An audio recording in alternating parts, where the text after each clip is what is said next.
Doug, how we doing? Good. Get it going? Let's rock and roll. We're not going to go through the entire thing today. Okay, I want to call to order Hastings-on-Hudson Board of Education meeting, February 25th, 2019. I'm going to pass it over to Dr. Wilson for some opening and announcements. Yes, just a couple of announcements. I wish to congratulate one of our students, Ruby Basillo, who has been selected to participate in the prestigious All-State Jazz Ensemble this coming Monday, March the 4th. Ruby will be a member of the Vocal Jazz Chorus, a select group of students who will perform for the State Senate starting at 11:30 a.m., and there will be a reception for them after that. We're proud of Ruby and hope she has a great day, and once again are reminded of the diversity of talent amongst our students. I also wish to congratulate the highly successful achievements of both the boys and girls basketball teams who had a very good season and should feel proud of their achievements. One more sports story, if I may. 40 students have signed up to play football for next year, which is very promising for a program that seemed to be on its deathbed. We'll be back with vengeance, it sounds, next year. I would also like to state the obvious and thank all of the community members who have been part of the bond for taking an interest, regardless of whether they vote for it or not. The point is that they are participating, and that is to be appreciated.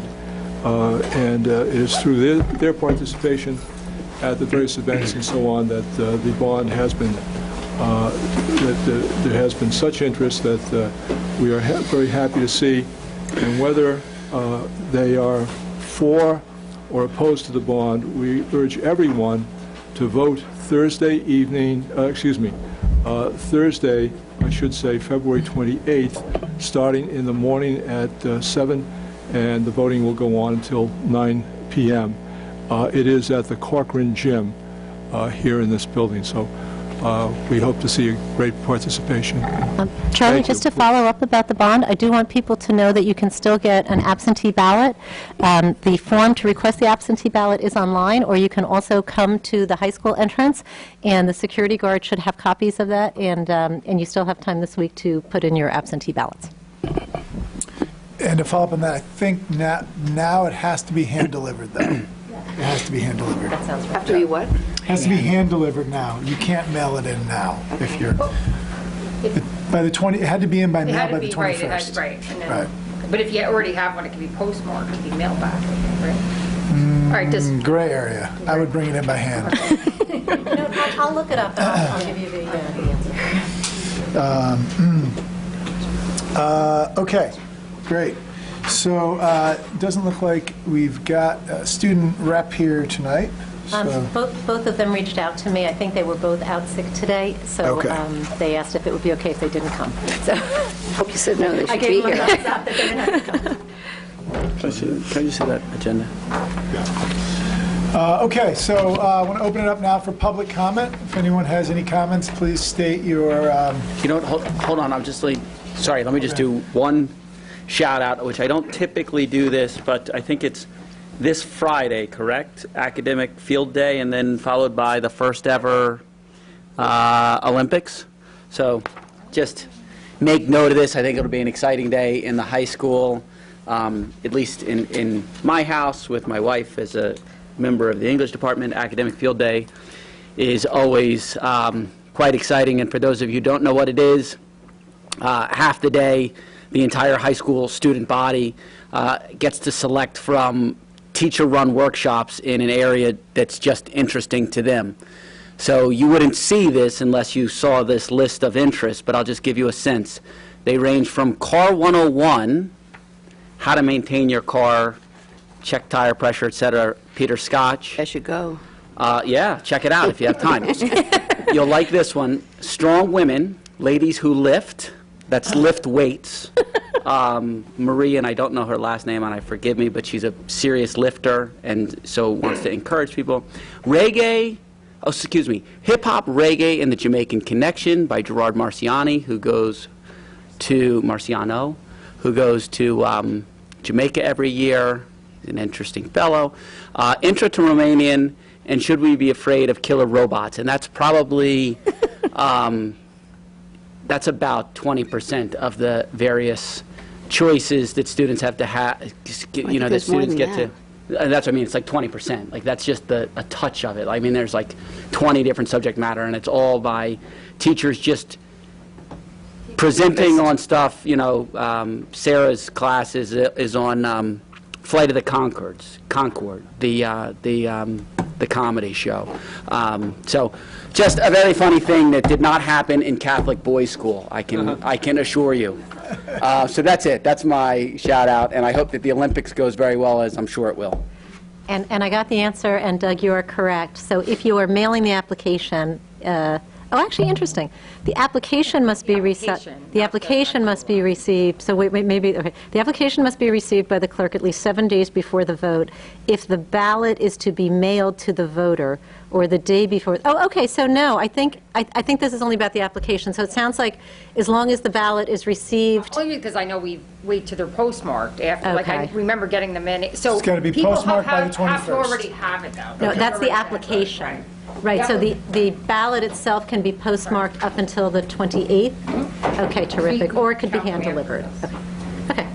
So I have a quick I would question. remain that the safest thing is still to bring it to the school.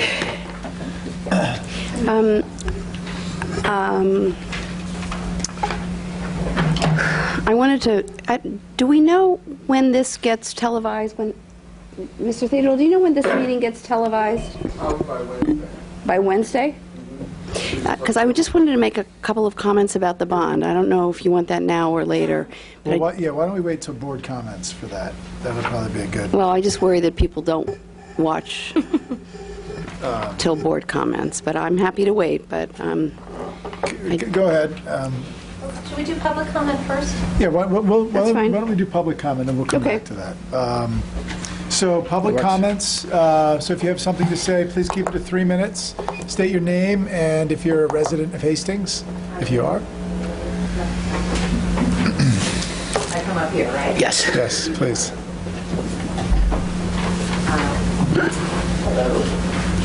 My name is Lauren Franklin. I'm actually emailed the board, and I heard back from you, Doug, about, I don't know, it was on February 7th. I live in Hastings, and I had written a letter about the screen time for the early grades. I don't know if you remember, I don't know if you read it, but I figured I would just come today, read it publicly, just because I thought that might get the ball rolling a little. So I'm just going to go ahead and read it. Dear Hastings-on-Hudson Board of Education, my name is Lauren Franklin. I'm a Hastings resident with 2 daughters who are 4 years and 15 months old. They will soon be in elementary school, and as such, I'm writing because I have a proposal. I'm currently a full-time parent. I taught 4th grade history and English at an all-boys private school in Manhattan for many years. I experienced firsthand that while technology in the classroom has potential to enhance lessons and deepen understanding, I believe that in the youngest grades it is effectively unnecessary. Roughly 10 years ago, there was a call for more tablets, more computers, and a smartboard in every classroom, and I know this because we had several professional development days about it. As with many matters in education, the pendulum is swinging as we amass research which overwhelmingly supports that children learn most effectively and retain more when manipulating tangible objects, solving actual problems, and physically navigating terrain around them. Any veteran teacher would likely agree. Additionally, staring at screens is making our children feel anxious, depressed, and isolated. I'm hopeful that best practices in schools and education are shifting. At the Board of Education meeting on January 28th, the prospect of screen-free early childhood classrooms was raised in part as a way to ease the burden on the budget. Smartboards cost $5,000 to $7,000 in maintenance and expenses, and I didn't even mention this in the letter, but even the cost of training colleagues and teachers is ongoing. Eliminating smartboards, easily replaceable with whiteboards or blackboards in the kindergarten, first grade classrooms would reduce strain on the budget by tens of thousands of dollars. The benefits of eliminating screens would be twofold, and in my opinion, this opportunity should not be wasted. I reached out to a small pool of my peers in Hastings with preschool-aged children to just gauge interest, and I received overwhelmingly positive feedback. Their names are below, and I'll read them out loud at the end. I'm quite confident there are more parents who would support this as well, and since I wrote this letter, I've just reached out informally to other peers and friends, and everybody that I have spoken with is overwhelmingly on board with this idea. I'm not interested in pushing needless or reactionary change on skillful, valuable teachers. I am also not rigid. A short film or program played on a television or projector that serves to enrich curriculum can be completely worthwhile. I'm reasonably certain that teachers would entertain this small but important pedagogical shift, and the savings for the district would be an undeniably worthwhile byproduct. Please feel free to reach out, as I'm happy to explore this further, and thank you for your time and consideration. And here are the names of the folks that signed this. Myself, Lauren Franklin, my husband Aaron Rosenblum, Sarah Wolkowitz and family, Christy Weatherford Berger and Jonathan Berger, Joanna Prisco and family, Allison Ruth Burke and family, Patricia Liberatore and Tina Liberatore, Erica Horowitz and Michael Horowitz, Dr. Stephanie Morongo and family, and Josephine and Matt Stuland. So if anybody has any questions or comments for me, other than that, I want to keep it to my 3 minutes. So. Thank you, Lauren. Thank you so Thank you. much. Thank you.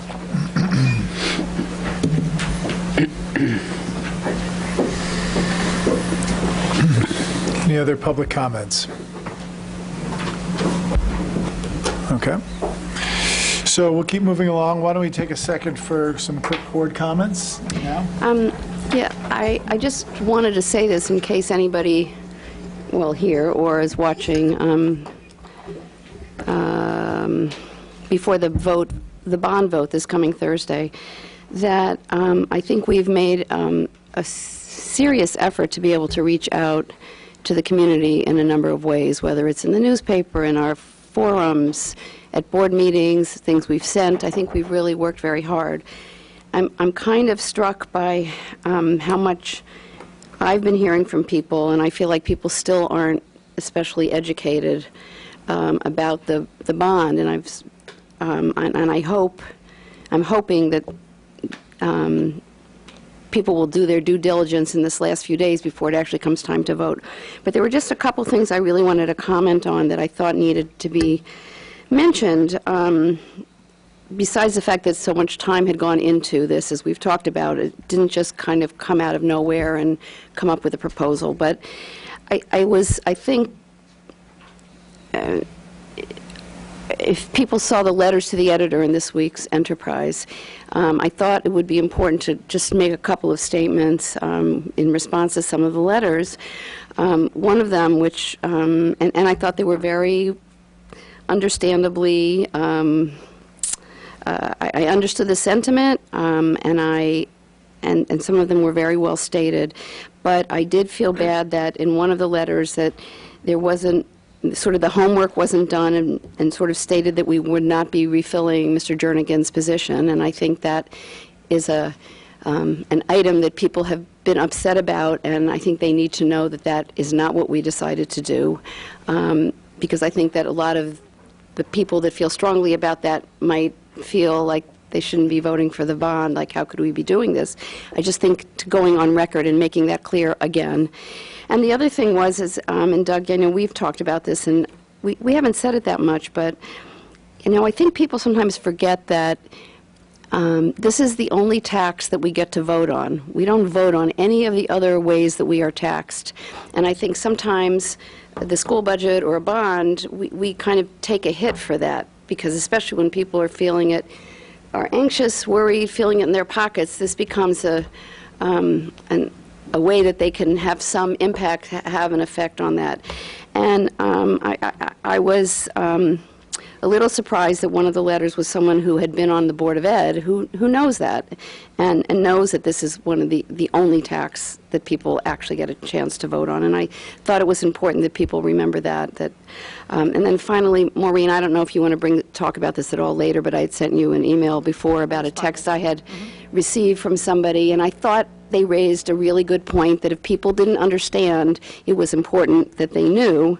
And I will just tell you what it was. And it was someone who had texted me and asked, if the bond is well, he said 18 billion, but I think he meant 18 million. I think he was thinking about the wall or something, I don't know. If the bond is 18 million, New York State reimburses approximately 7.5 to 8 billion. 42%, right? Well, how exactly does that work? And I think that's an important question that people get confused about and don't understand, that we're being taxed, but we're getting reimbursed, so does that affect us? Where does the money go? And I think those are little things that we sort of just go along with that I think sometimes people aren't totally clear about. So anyway, I just wanted to put those statements out there in case people happen to watch it all before, or expecting us to say anything before the Thursday vote. So, thanks. And Jody, I've also had people ask me about, are we able, if this bond fails, can we do another bond? And just to clarify that, that would be a decision that the board would make should it fail, and that my understanding of the law is what happened last time in 2013 when the bond failed and then the board pivoted and put a new bond out a few months later, that for 90 days we can't, and after 90 days that we then can do another bond. Okay. Yes. To ask a question, it has nothing to do with the bond. It's in regards to the screen time.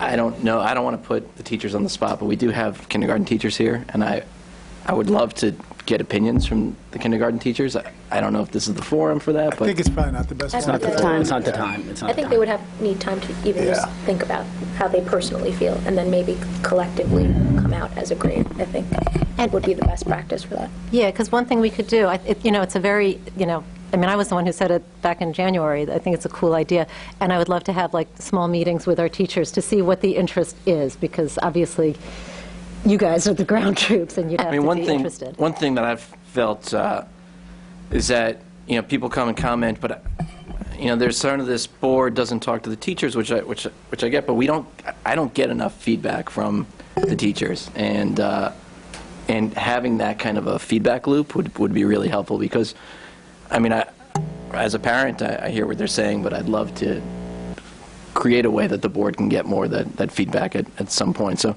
however that happens. Yeah, I mean, actually, I had spoken, because I think something about the letter, I think today when I was talking to Lisa we were talking about the building, right? And then I think we did talk about it, and I said that, to Anisha's point, the way we would do that is we would either, Charlie and I would meet with like the, some of the team leaders and Amy at Hillside, and just, say that we received this letter and get some feedback so we could provide that to the board. And we had even talked about making it, not that every kindergarten classroom has to go screenless. So I think there's a lot of just process that needs to happen before we would even come to us. Like, I feel like they need to be a part of, do we want to do every kindergarten class, or do we want to do, whoever wants to do a screen-free classroom, whoever doesn't. So I think a lot needs to happen, getting their input first before it comes to us. Yeah, and I'll throw this out. I was really happy, and I can talk about this later, about the student report. So Lou Pietro is going to be trying something by changing the schedule and the start time of the day, and I was so happy to hear that they're just going to start piloting it sometime like in the next month or two, because sometimes when we put things in committees, committees take all year, and the expression, you can committee things to death. So it may be something, if there's some interest, we may have a teacher or two who says, you know what, I'm just going to pilot that for the month of May. Let's just see how it goes. And there's nothing wrong with that if anybody has that sort of interest. I can share also, having been an early childhood teacher and a kindergarten teacher and worked in both public and private schools, I've started to put together some resources for the board regarding technology in early childhood. So in addition, we have so many other things on our agenda, but I've started to compile them so that when we're ready to have this discussion, I can present some really great research that's out there that by and large suggests what the public speaker was talking about. And having worked in a kindergarten classroom that didn't have technology on purpose, and then also having worked in a really under-resourced school that didn't have technology as a course of fact, I can tell you that from my own experience as an educator that it did not, its loss did not enhance or impact the learning in the classroom. Can I, sorry, and then we'll keep moving, but let me just bring us back to Jody's point, because I think she makes some good points. The bond vote is on Thursday, as we've talked about. Viewers are potentially going to see this on Wednesday. if you are watching this at home or wherever you are watching this, and you are on the fence and you have a question and you want clarification of the financial cost, you want clarification of the rationale, you want clarification as to why this board has worked on this effort for the last year and come to this conclusion, please reach out to us. Reach out to us via email, reach out to us via phone. I had a resident call me while I was preparing dinner, and we talked about the rationale and ramifications of the bond. This is the time to do it. I'm happy to receive those calls. I speak for everyone else. We're happy to receive those calls. So hopefully, if you see this on Wednesday and you want to make that reach out, we're here, we're available, and that's all I want to say. Thanks. Okay, good. So why don't we pass it over to you, because there's lots of other fun conversations to have. Sure. Okay, so tonight, at the last meeting, we decided we were going to add a couple more budget work sessions. So really, tonight, I'm going to update you from where we kind of ended up prior to break, and some additional information that we received between the last time we presented the budget and where we are today in terms of our ability to, we have a little bit more room under the cap. So I didn't update this slide, which I should have, because we have scheduled 2 additional meetings, March 4th and March 18th. In addition, I guess, depending on how far we get, by March 11th, we may or may not need the 18th work session, depending on where we are at that point. But they're not on there, but I will update that tomorrow. These are just our goals. I don't think we need to go. I kind of just want to get right to where we left off. So this is basically where we left off the last time in terms of our budget, where we stand today and what that includes. We have kind of gone through, it was everything that we have this year, plus some of those additional positions, and then some of the recommended reductions that we've gone through, and those are on some slides to come. So this puts us right now at a levy of $1.5 million, which has a resulting still negative tax rate based on our increased assessed valuation in Hastings. The budget to budget is only going up by 1%, which is about $500,000 increase in our total spending. But the reason for the property tax increases mostly being driven by reductions in revenues in forms of both appropriated fund balances as well as a reduction in state aid. So this is really what I wanted to get into tonight and highlight. So the last time you saw this tax cap calculation sheet, based upon the current information we had at the time with this year's formula, we were $175,000 approximately under the cap. Since we last met, the tax cap portal has opened up for the state for us to submit our data, and actually in that portal, it said that we actually had the ability, because we didn't levy the entire tax cap last year, that there was not the entire amount we didn't levy, but there was a percentage of that we would be able to carry over this year. What percentage is that? Well, it's a formula. We had about $350,000 left on the table, but you have to back out any capital exclusion that you had last year, and that's how you get to that net number.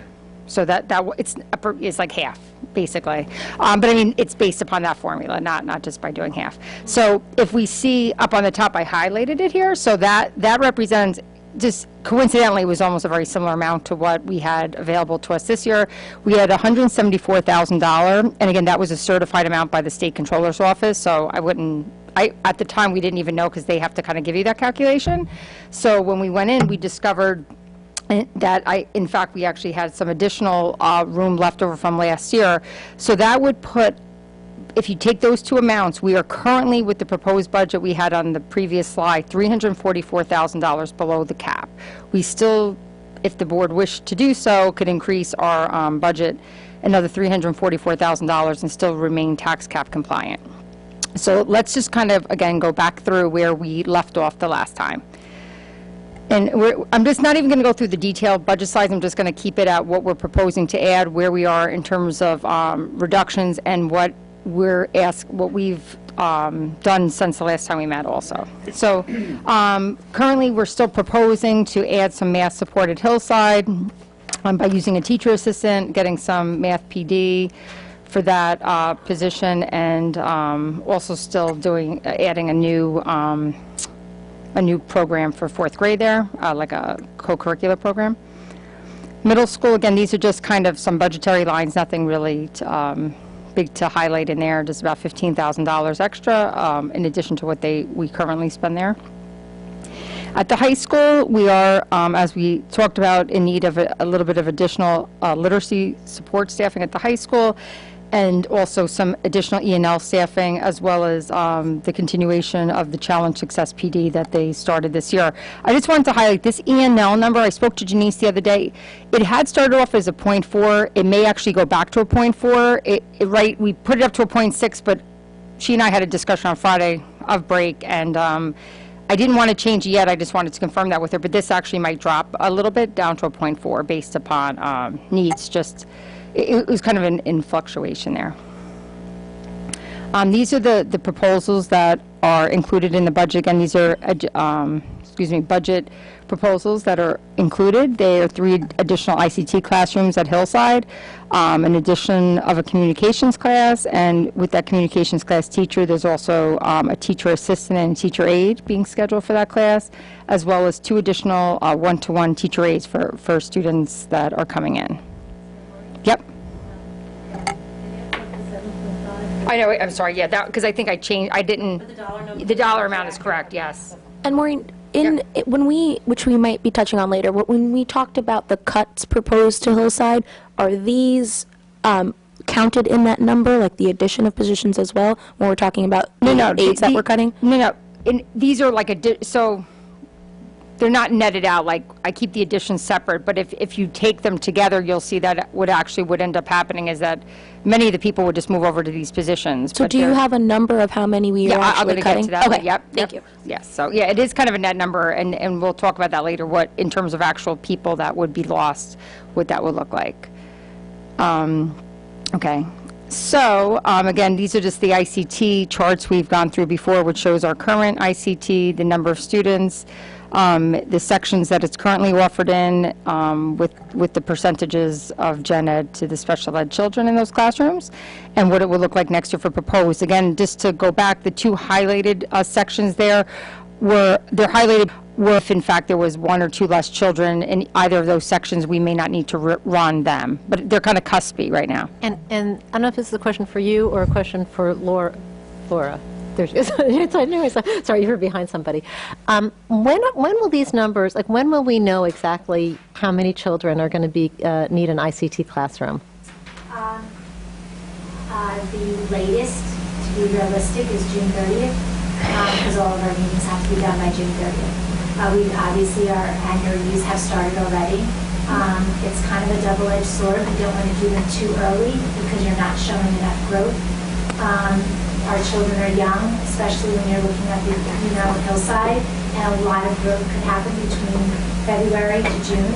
And then we're looking at second grade. That are cuspy. You want to wait until later in the year because we want to see how much growth they make. And then there's other students that we're trying to run earlier. We're on the possibly bringing back a student from out of district that we've sent out of district, which is a surprise that we didn't go into. We're really pushing that, so I'm doing a site visit Friday, and then running a meeting within the next 2 weeks. So for something like that, we're trying to get in as soon as possible, so that would be, we would know if we were saving that significant amount of money.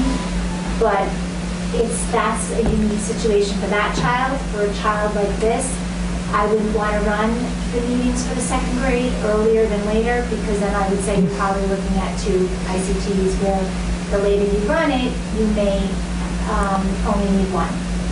I guess it's so hard because I know our cutoff here is mid-April. We have to lock it. We have to vote on our budget by mid-April.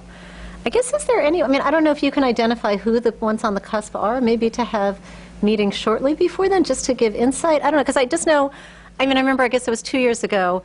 We had passed the budget and then learned we needed 3 new teachers, and that can just, really do a job on your budget. So if there is some way to perhaps identify those children who could go either way and maybe try to come up with an answer on those children prior to mid-April, as a board, I think we'd be most appreciative. I could do that, but again, it's a fluid process, so we could make a decision on April. Yes. And then they could come back to me in June And I understand that. and say that we haven't seen the progress and we want the child back in. And that is a risk, but at least it gives us a little, a little more direction going in. Like I said, I just don't want to be in a situation that we had, I guess, a year or two ago when suddenly we needed 3 more teachers than we had budgeted for.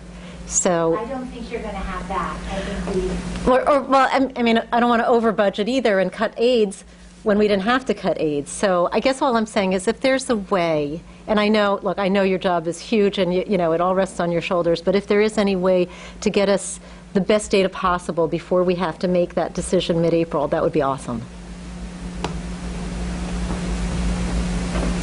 Okay, so again, these are items that currently are under consideration and are reflected in the budget that we've put together.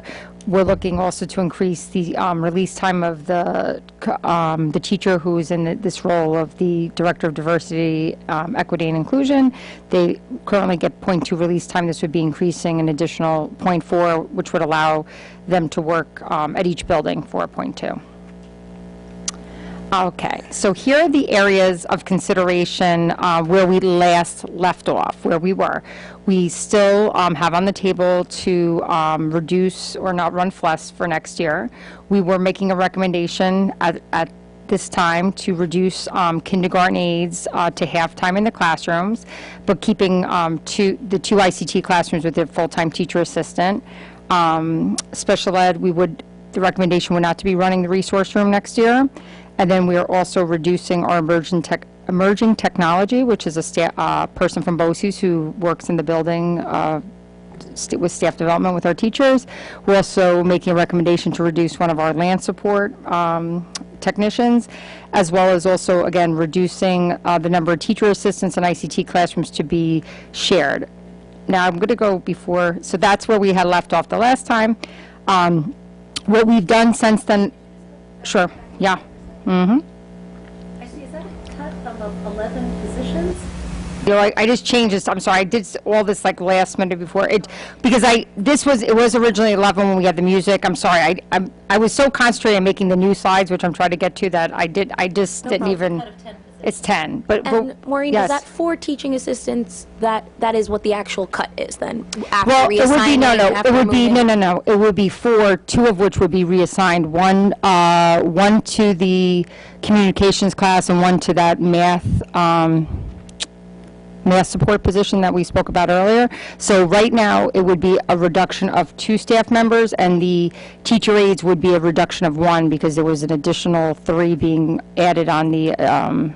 So what is other- the 2? You're saying there's a cut of 2 and then 1 aide. So what's So it would be, right now on this slide, if you net it out against the first, we were adding 2 teacher assistants, which 1 in communications, 1 for math support. We would be reducing 4 teacher assistants, so it's really a net of 2. So you're cutting 2 full positions of aides, correct?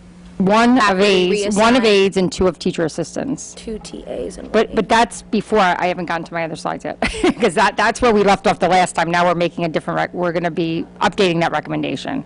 Okay. Because I was just giving you where we left off, because at the I'm last just trying time, to- now I'm we trying have to- some more I'm dollars. sorry to keep Okay. interrupting. I'm trying to get So there. yes, so proposed staff in kindergarten, what we're now proposing, so Charlie and I with Amy met with the kindergarten group of teachers, and they really did a great job in giving us a really good description of what having another full-time person in the class, how important it is at kindergarten in terms of just safety and security and a host of other reasons as well. So in trying to address the concern about having a time in a classroom where they would be a teacher would be by themselves, we've come up with a different recommendation in terms of where we originally were. So now our proposed staffing for kindergarten, and then you'll see the updated slide on the next one, would be to restore 2 kindergarten aides, and how that would break down would be that our 2 ICT classrooms would be staffed with how they typically are, 1 gen ed teacher, 1 special ed teacher, and they would both have a full-time teacher assistant assigned to them, which had always been the case, what we were proposing. But then in our 4 non-ICT classes, we are making the recommendation for those to each have a full-time teacher aide. So in effect, we would be restoring back 2 aides in order to do that. Kindergarten, the way it looks currently. Well, not, not really, because in the ICT model currently, they have a full-time teacher, 2 full-time teachers, a full-time teacher assistant, and a full-time aide. So the ICT classrooms would still have 1 less teacher aide, but the idea would, I mean, there seemed to be also a large concern about anyone being by themselves completely, right? So again, trying to, you know, we have some money available, but we're still have like other kind of needs we're still juggling, like we're still trying to figure out if the ICT, if we can, in fact, in those other ICT classrooms, scale back the support. So for now, we feel comfortable what we showed you tonight with having some additional dollars that we could restore 2 aides, and at least then at the kindergarten level, there would be no person that would ever, they would always have a full-time second adult in the room. For the full day? For the every full day. day. Yeah. But it would still accomplish, as we all know, we still have a budget gap, right? So trying to kind of work to make sure, because I think the concern about anyone being by themselves and these kids are little, it can't be kind of, it would be almost impossible to manage being completely, at any time of the day, being by yourself. So this is an updated recommendation, and what we're trying to do is not to restore everything to what it currently is, but to at least everyone would have a full-time, there'd be at least 2 adults in every classroom. Okay? Sure. Go ahead. Yep. The numbers, are they in for kindergarten, or do we have any idea? No, Amy, you never got me, yeah.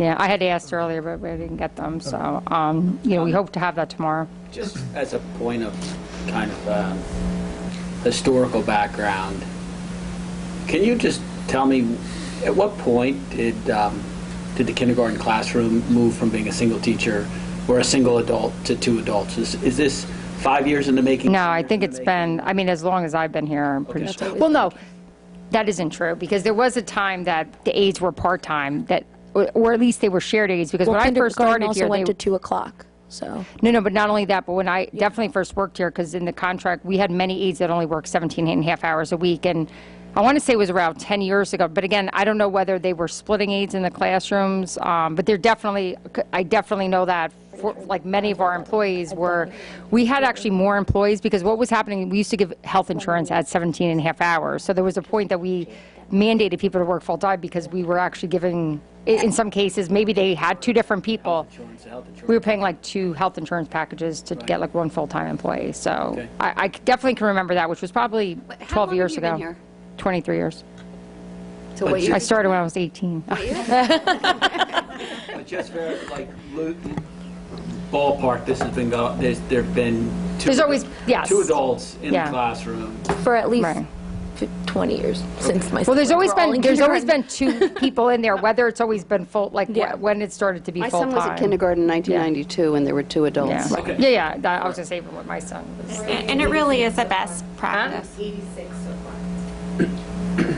86. Thank you, Maureen. It really is a best practice to have 2 adults in the classroom. I know in the city, the public schools, the mandate is for 2 for 18 students, but that is for what grades? Kindergarten. Just kindergarten we're talking. Yes. Thank you. Thank you, Maureen, for coordinating with the admin to do this, because, you know, last meeting, a lot of us were hearing this for the first time. Right. And, you know, we had voiced that, like, as the teacher, that was just not something that I would feel at all comfortable with. Right. So this makes my teacher heart very happy, so thank you, and thank you. So, I mean, I think, obviously, we know we're not done in entire with the budget. We think, like, this would be definitely a first step or something, like, based upon, again, meeting with the kindergarten teachers, what you expressed at the last meeting, and then also with the follow-up with the entire team. And just all the list, it was, you know, we had to at least be able to come back and do something to at least have 2 adults in each classroom. Again, I know it's not currently what we currently have, but I think this is something we now can afford to do, and you'll see how it breaks out on the next slide. So with these 2 aides added back, we actually would need to, potentially probably one of the teacher aides would come back to it, like it may net out, we only made like lay off 1 person at best in this scenario. Both TA and E? Correct, yeah, combined. Because what would typically happen, right, in this scenario with adding back 2, we would need to hire 1 teacher aide, and most of our teacher aides and teacher assistants are kind of, some of them go back and forth between the 2 roles, because in a lot of cases, they're paid the same amount of money, so it's irrelevant to them what the title is. Okay, so that again is a change from where we last, and this is something that I know after Charlie met with them, like right, Charlie, they did a really good job, and yeah. like Yeah. you really have needs to have that, at least that amount of. Yeah. I mean, I know, again, it's probably, we're not all the way, where we are, but we felt, at least we know we have supervision in all the classrooms. This is doing right by kids. So this plan is child first, which I appreciate. Okay, so now so where that leaves us, so the first line tonight that I highlighted when we went over our tax cap calculation is that in our tax cap calculation, with nothing else changing, we have $344,000 under the cap in terms of like the ability to potentially restore some of the cuts we've proposed.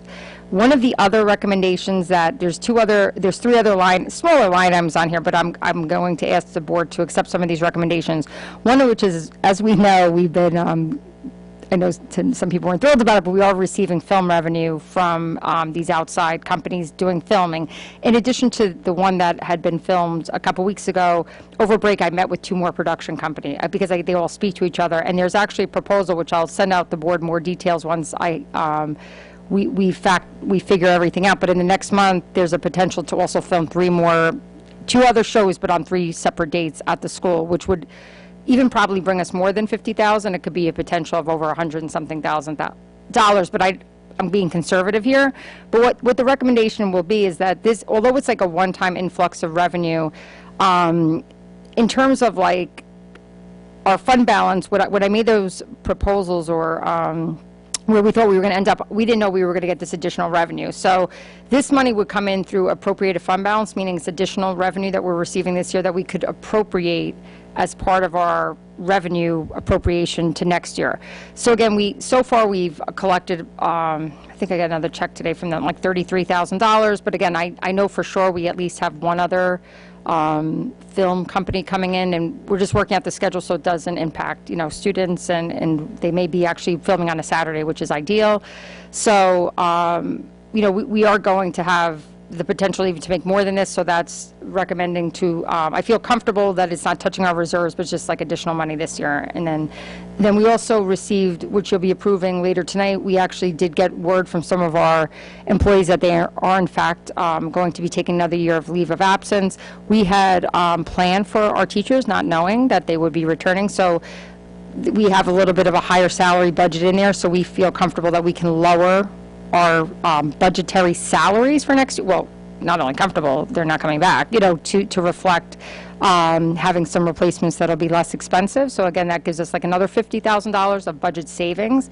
And then after one of our meetings, I had reached out to the PTSA and the boosters, and I'm still trying to think of a grant to write to the foundation to see whether they would pick up some of our co-curricular things that we are currently spending and have in our budget as a way to relieve give us some flexibility, and again, with the hopes that they could continue to help support some of these, because I think as much as it's nice to have enrichments and things like that, we have a lot of enrichments that the district pays for, and we're talking about aides and assistants and things. So, right now we do have a commitment from them to pay $15,000. My hope is that they would continue to at least fund $15,000 to $20,000 of, and that's really what they exist for. That to support the schools, and if we can get some relief on some of our co-curricular and art spending, that could help us to restore some additional support positions. So again, it's $15,000 that we know of so far that they committed to, with the additional like $8,000 or $9,000 that they just need some more information on before they will commit to funding that. So that brings our kind of what I would say, we have about $459,000 extra dollars that we could either use to restore some positions. Tonight, the recommendation is to restore 2 kindergarten aides.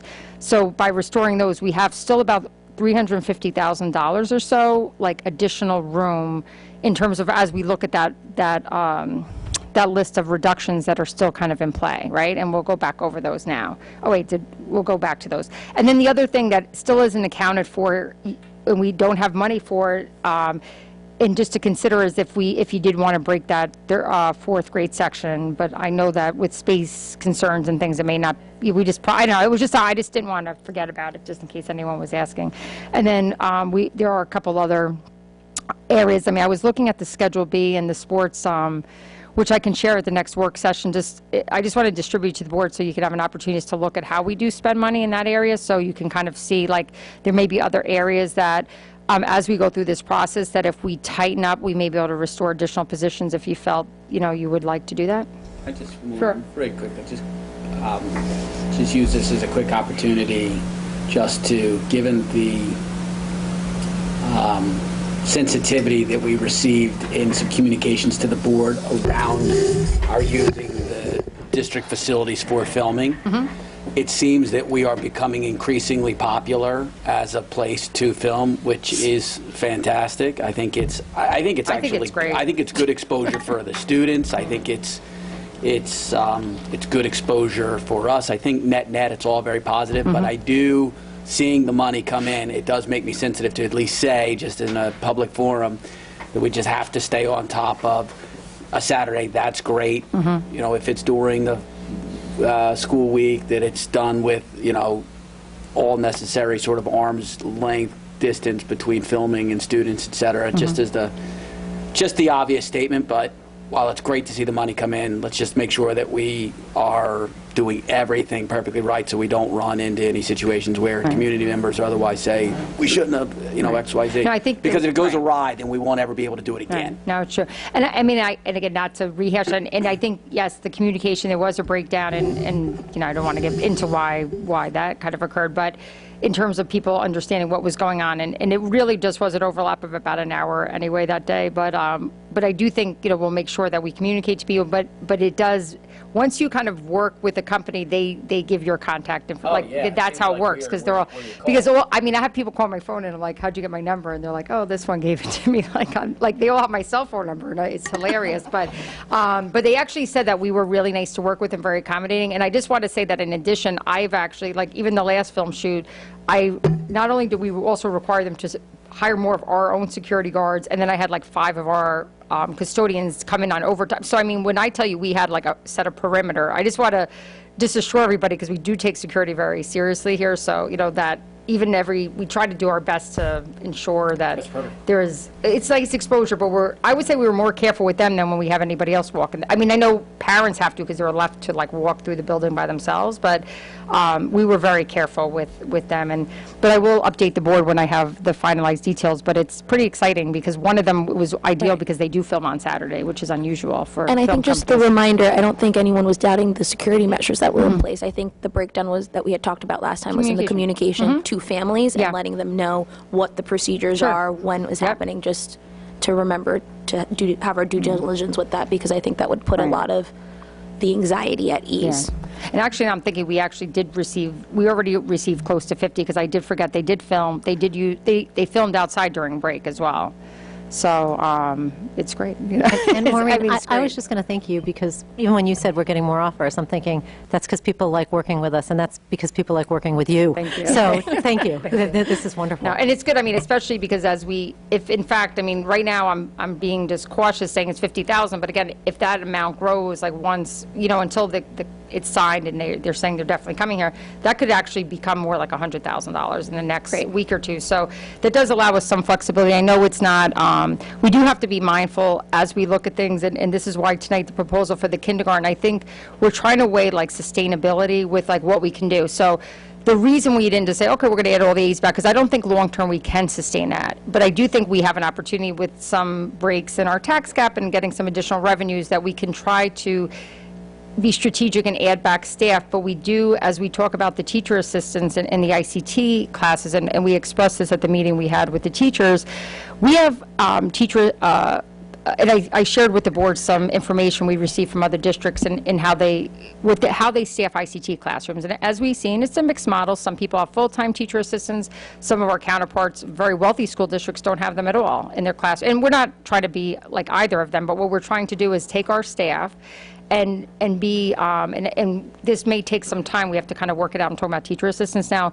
But in the ICT classrooms, some of the teacher assistants, I think, and I talked about this, they also go to specials. So they're going to music, they're going to PE. We don't need to pay people. They're not needed in that. They're not there to be a one-to-one support to children. Their primary purpose is to be there for instruction, right? So we're hoping that that although we're proposing a reduction of teacher assistants, and it may end up that we might need to add back 1 or 2, like as we go through this process, but the hope would be that we are able to schedule them a little bit tighter, just, being we have quite a few of them, we have some flexibility in the scheduling, and we don't need them to do, we have lunch monitors to do lunch and recess. We don't want to pay our teacher assistants, we want to pay them to be there instructionally. So with the proposed reduction there, our hope is still to have a good amount of support, that it's not going to hurt the instruction in the ICT classrooms, but we have to kind of try to work out the schedule. But we do have to become more sustainable. So as we go through this,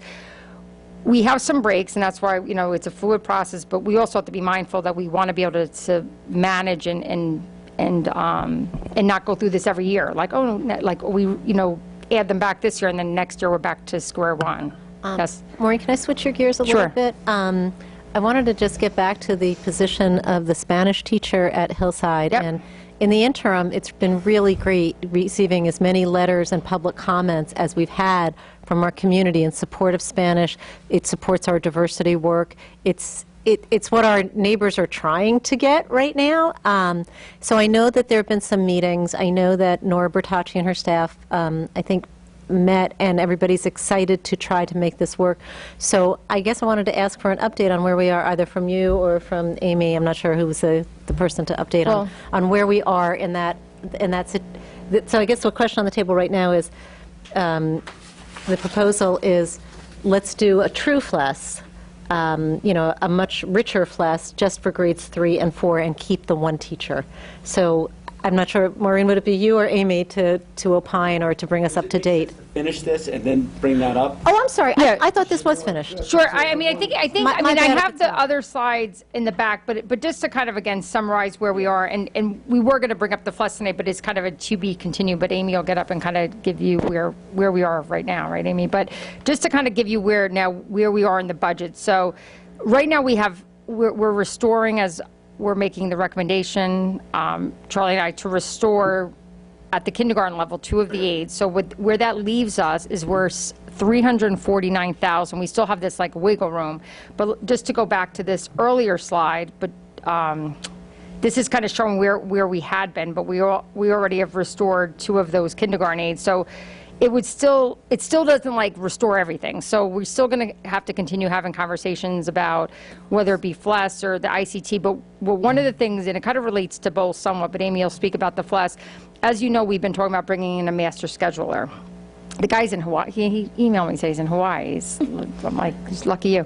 But we're going to have a call on Friday, and that relates to 2 things. I mean, beyond the teacher assistants, we're hoping that, just with the schedule itself and trying to achieve some more efficiencies in the schedule. But I think Amy also, to change how FLES is delivered at Hillside and to do it in 3rd and 4th grade, we have to see how that will work in their schedule as well. So I think even if there's some conversation about it, we need to make sure that in fact, we're able to fit everything in, right, in the schedule. So, Maureen, I had one more question, Yep. and this might not be for you, but the reduction of the resource room at Hillside, is that because it's felt that something else is better for children, or are we just well, Laura, you cutting can that? speak about that in terms of.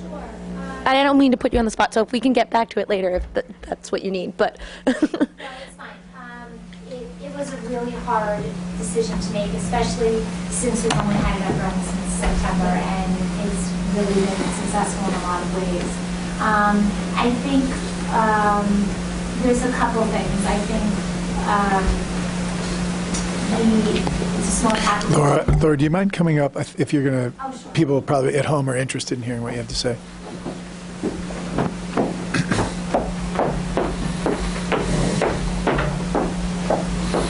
Is that better? Okay. So for the resource room, I think it was a really tough decision. It's only been a short period of time, and that's kind of tugging at our heart.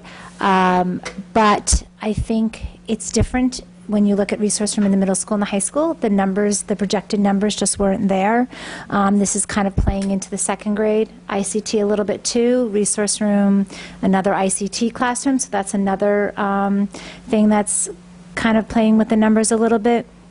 I think one thing that happened was when you're in a block scheduling, you have a time that you are going to resource room and you're not really missing anything. At Hillside, that time was really difficult to find. So students were missing core classes, content area. We tried to avoid ELA and math, as obviously that's what their goals were. Then we didn't want them missing that in the classroom.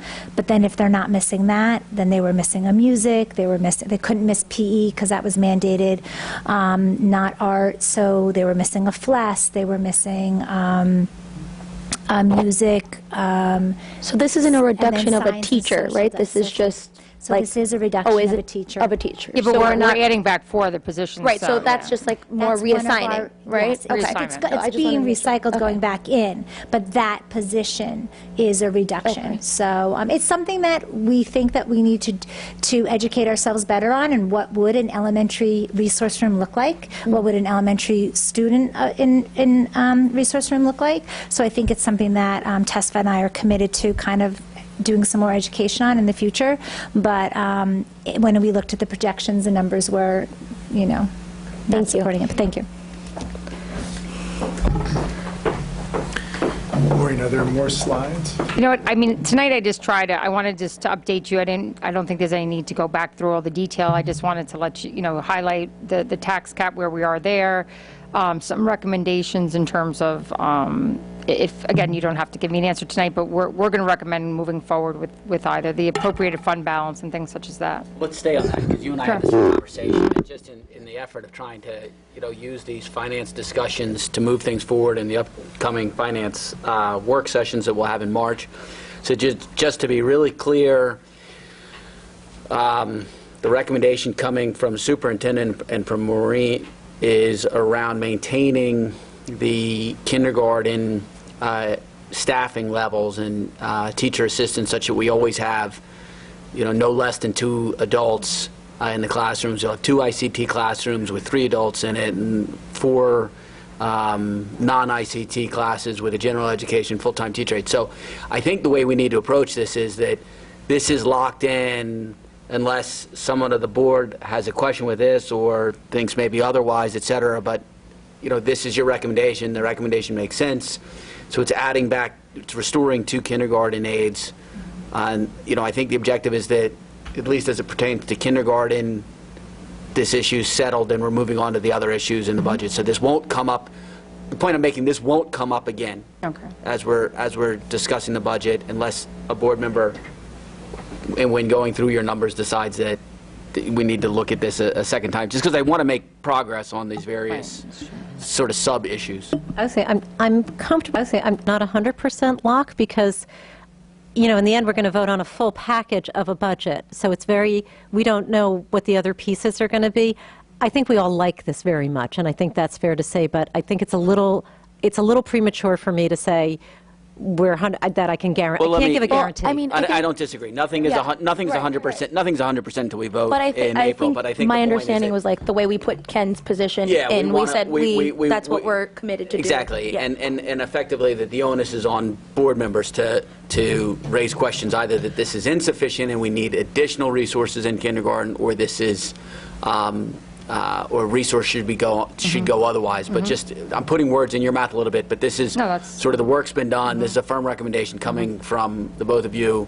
So, Yeah. safe Right, to say. because this could change. This recommendation, do you have an updated view of what the tax increase or decrease? Well, I get, it's funny because I was going to put that, I actually do have it, and I didn't update I kind of was like playing with the numbers just to see where we would be, and I don't want to misquote because I was doing it with bringing the entire levy up, that 340, because really the only tax rate change in what the recommendation in terms of the increase, 344,000 of it will impact the tax rate. Everything else is like additional revenues or reductions in expenditures, right? So the only thing that's going to change the tax rate is that 344, which is probably like it's like less than 1% on the levy. But in terms of the effective tax rate, I think it brings the tax rate to a positive number, but it's still below 1%.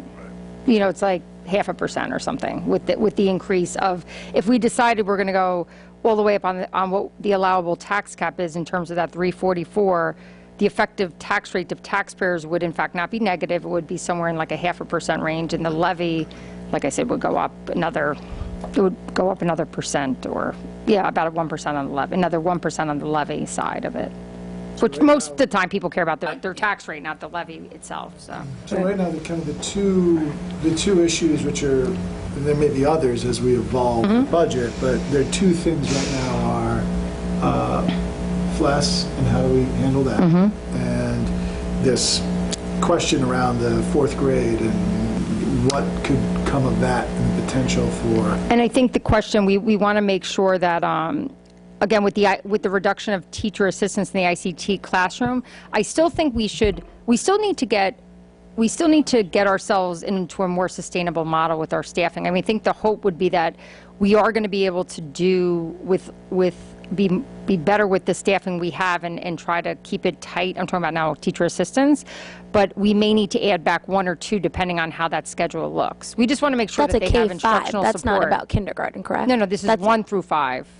1 through 5, yes. Right. So just so I make sure I Sure. understand what we're talking about. So in kindergarten ICT, we're talking about a full-time teaching assistant. So when we get to grade 1 through grade 12 ICT. Only through the 5th grade. They don't have a teacher assistants above 5th grade. Currently we don't? No. They had at one point, but I think what happens is it gets, like, especially at the high school level, like the content is like sometimes a little bit too much for a person with the teacher assistant to expect them to be able to. Co-teaching. Yeah, co-teaching. So it's the above 5th grade, there's no teacher assistants. Okay. There had been at one point, but they years ago So in some currently situations. our grades 1 through 5 do have an assistant Full-time. in the ICT. Correct. Yeah, that's a big change to remove them. I don't know. Well, we're not removing them, we're reducing the time. Right, and We're Maureen. half-time rather than. Right. Yeah, but- I would but say it's Maureen's- probably more than half-time. Yeah, but Maureen's point, which she was making before, I'm just going to try to reiterate, is that what you have right now is you've got teaching assistants also doing things above and beyond the content areas. So you also have them scheduled to be in FLES. You have them scheduled to be in PE. You have them potentially scheduled to be in Like the lunch recess, yeah. lunch recess, right? So if we can in a scheduling effort. Taking out of those places, but Yes. keeping them Yeah, in exactly. during instruction time. If in a scheduling effort, and the challenge, talking to Amy, scheduling people throughout the day at Hillside's a non-trivial exercise, a little bit of a Rubik's Cube, but if in a scheduling effort, we can reduce usage of teacher aides in those non-content areas. The objective would be in the ICT classes that exist, plus the additional 3 ICT classes that are felt to be needed in the not felt to be, take the felt out, are needed in the 1920 school year. We'll have aides during content areas and try to reduce the not that it's non-content. Right, but so the difference is you have teacher assistants work on it. Yeah, so teacher Core learning, assistants that's work on the CSEA contract, which has them scheduled. They're an 8-hour day. They have a half-hour lunch. They work 7.5 hours of content time a day. In the classroom, a teacher has 283 minutes of contact, minutes a day. So there may be 4 hours of those 7.5 that are needed in the classroom, and then the other 3.5 are spent in either specials, lunch, or recess. We have lunch and recess monitors, to do that work. And in some ways, as we spoke about before, not only if in fact we were to stay with the current model would we not be reducing, we would actually need to add additional teacher assistants because we are adding ICT models. So that number would not only be a -4, it would be a +3. Yeah. So you'd be going 7 in the other direction. I think we understand as we're talking about whether it be FLES or different challenges that we've had at Zero Music, there is not money to do that, right? So we do definitely need to tighten it up. And I think it makes sense. We've seen in the models, we know their value, but I think we just want to be better about how we're using them. We just need to change the language. We need to change the language amongst ourselves. We need to change the language amongst the popular narrative out there is that it's redeploying teacher aides to the core areas where they're needed and away from, teaching assistants, teacher assistants, to the core areas where they're needed and away from areas where their usefulness is lower. I won't say non-existent, but lower. So, for example, lunch and recess monitoring, PE.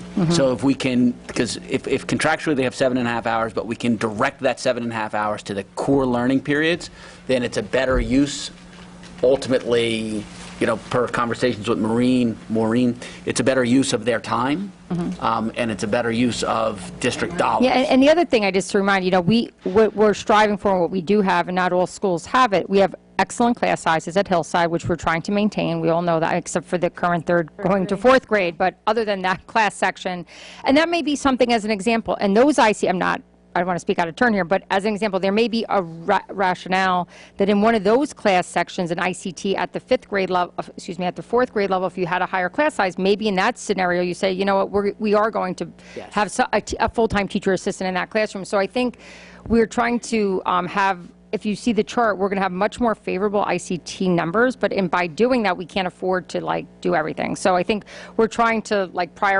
prioritize adding additional ICT teachers, because one of the other options, as we've seen, some districts will just go higher in their ICT classes. So we're trying to balance that with trying to, cut back some of the staff where we can, but that's where we kind of stand. Is that scheduling stuff something that we're going to be able to have a handle on before? Well, I think we're going to have to try to take a look at, Amy, at one point we'll have to look at the teacher assistants, and then with Laura and look at the ICT classrooms in general and see, how you do the ELA and math. And I mean, I'm assuming that it would have to be someone would have to be shared between two grade levels, because I'm sure that most of the grade levels teach their content area at the same time. So if I was a teacher assistant, I might be working in the first and second grade ICT classrooms.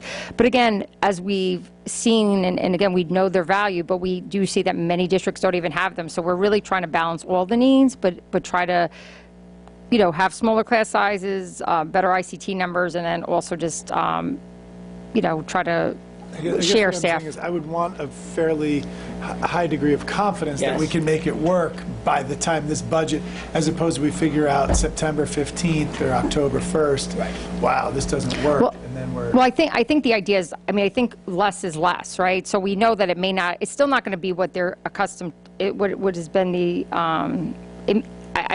we can't guarantee that it's going to be to the hour, but I think we've also understand that if not, just so you fully understand that, something else is going to have to go, because in order to do the current model, you're going to have to restore those positions and add 3 more. So I think that that's pretty much off the table at this point, unless you tell me it's not, and then we have to find more reductions in the budget. Well, I'll just speak for myself here. Where I would love maybe Amy and Charlie and Maureen working together to come to a degree of confidence where you say, maybe it's not what we've always had, but I feel really comfortable that in the grand scheme of things, we can make this work, and we're gonna go with this. So I would just ask that in talking about the reallocation of the minutes, that you really speak with the teachers and the teaching assistants about the needs of the students, because it's in those transitional moments from classroom to special or classroom to lunchroom that students who have needs often have exacerbated needs.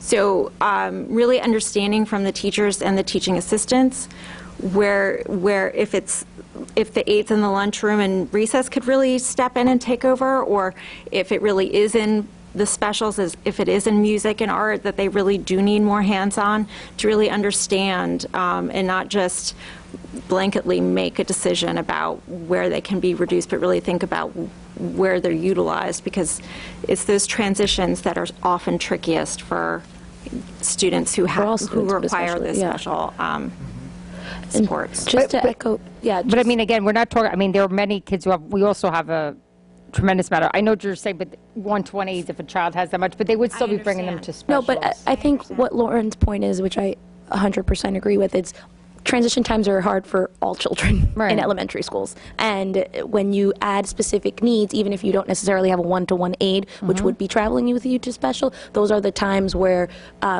just things happen. And so I think when talking about children and minutes and all these business things, it's easy to say, we're just going to say, these are the minutes. And to Lauren's point, it's really a lot of times by a case-by-case basis, because maybe this child will need, like Lauren said, more support during art because there's a multiple of, resources available to them. And organizationally, they get overstimulated, or maybe it's music and following directions. So just to echo her point, coming from, another educator's perspective, that's what we need to remember.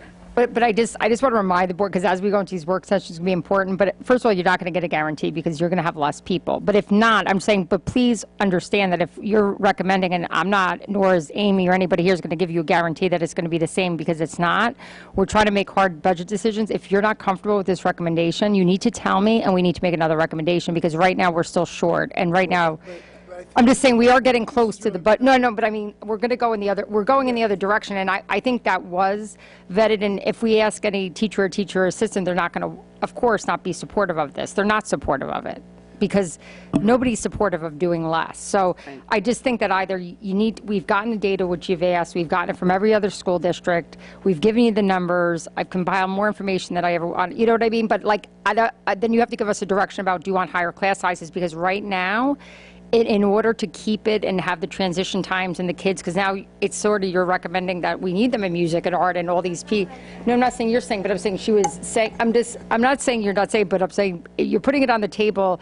And if I could tell you, if I speak to people that I, have spoken to, and I respect them a lot, I think most teachers, which if I were in their position, I would say too, like, of course there's value to it. We're trying to look at things and trying to make some tightening where we can, where we're feeling comfortable. But my concern is that no one's going to be able to give you a guarantee. It is going to be different. It's going to be tighter. It's not going to be what we currently have.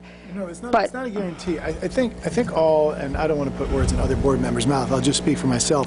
I think what would be very helpful is to say, look, we have a budget issue here. We've got to pull money out of the budget. We do, right? So, and that's, I think that's a given, and we're all at that place.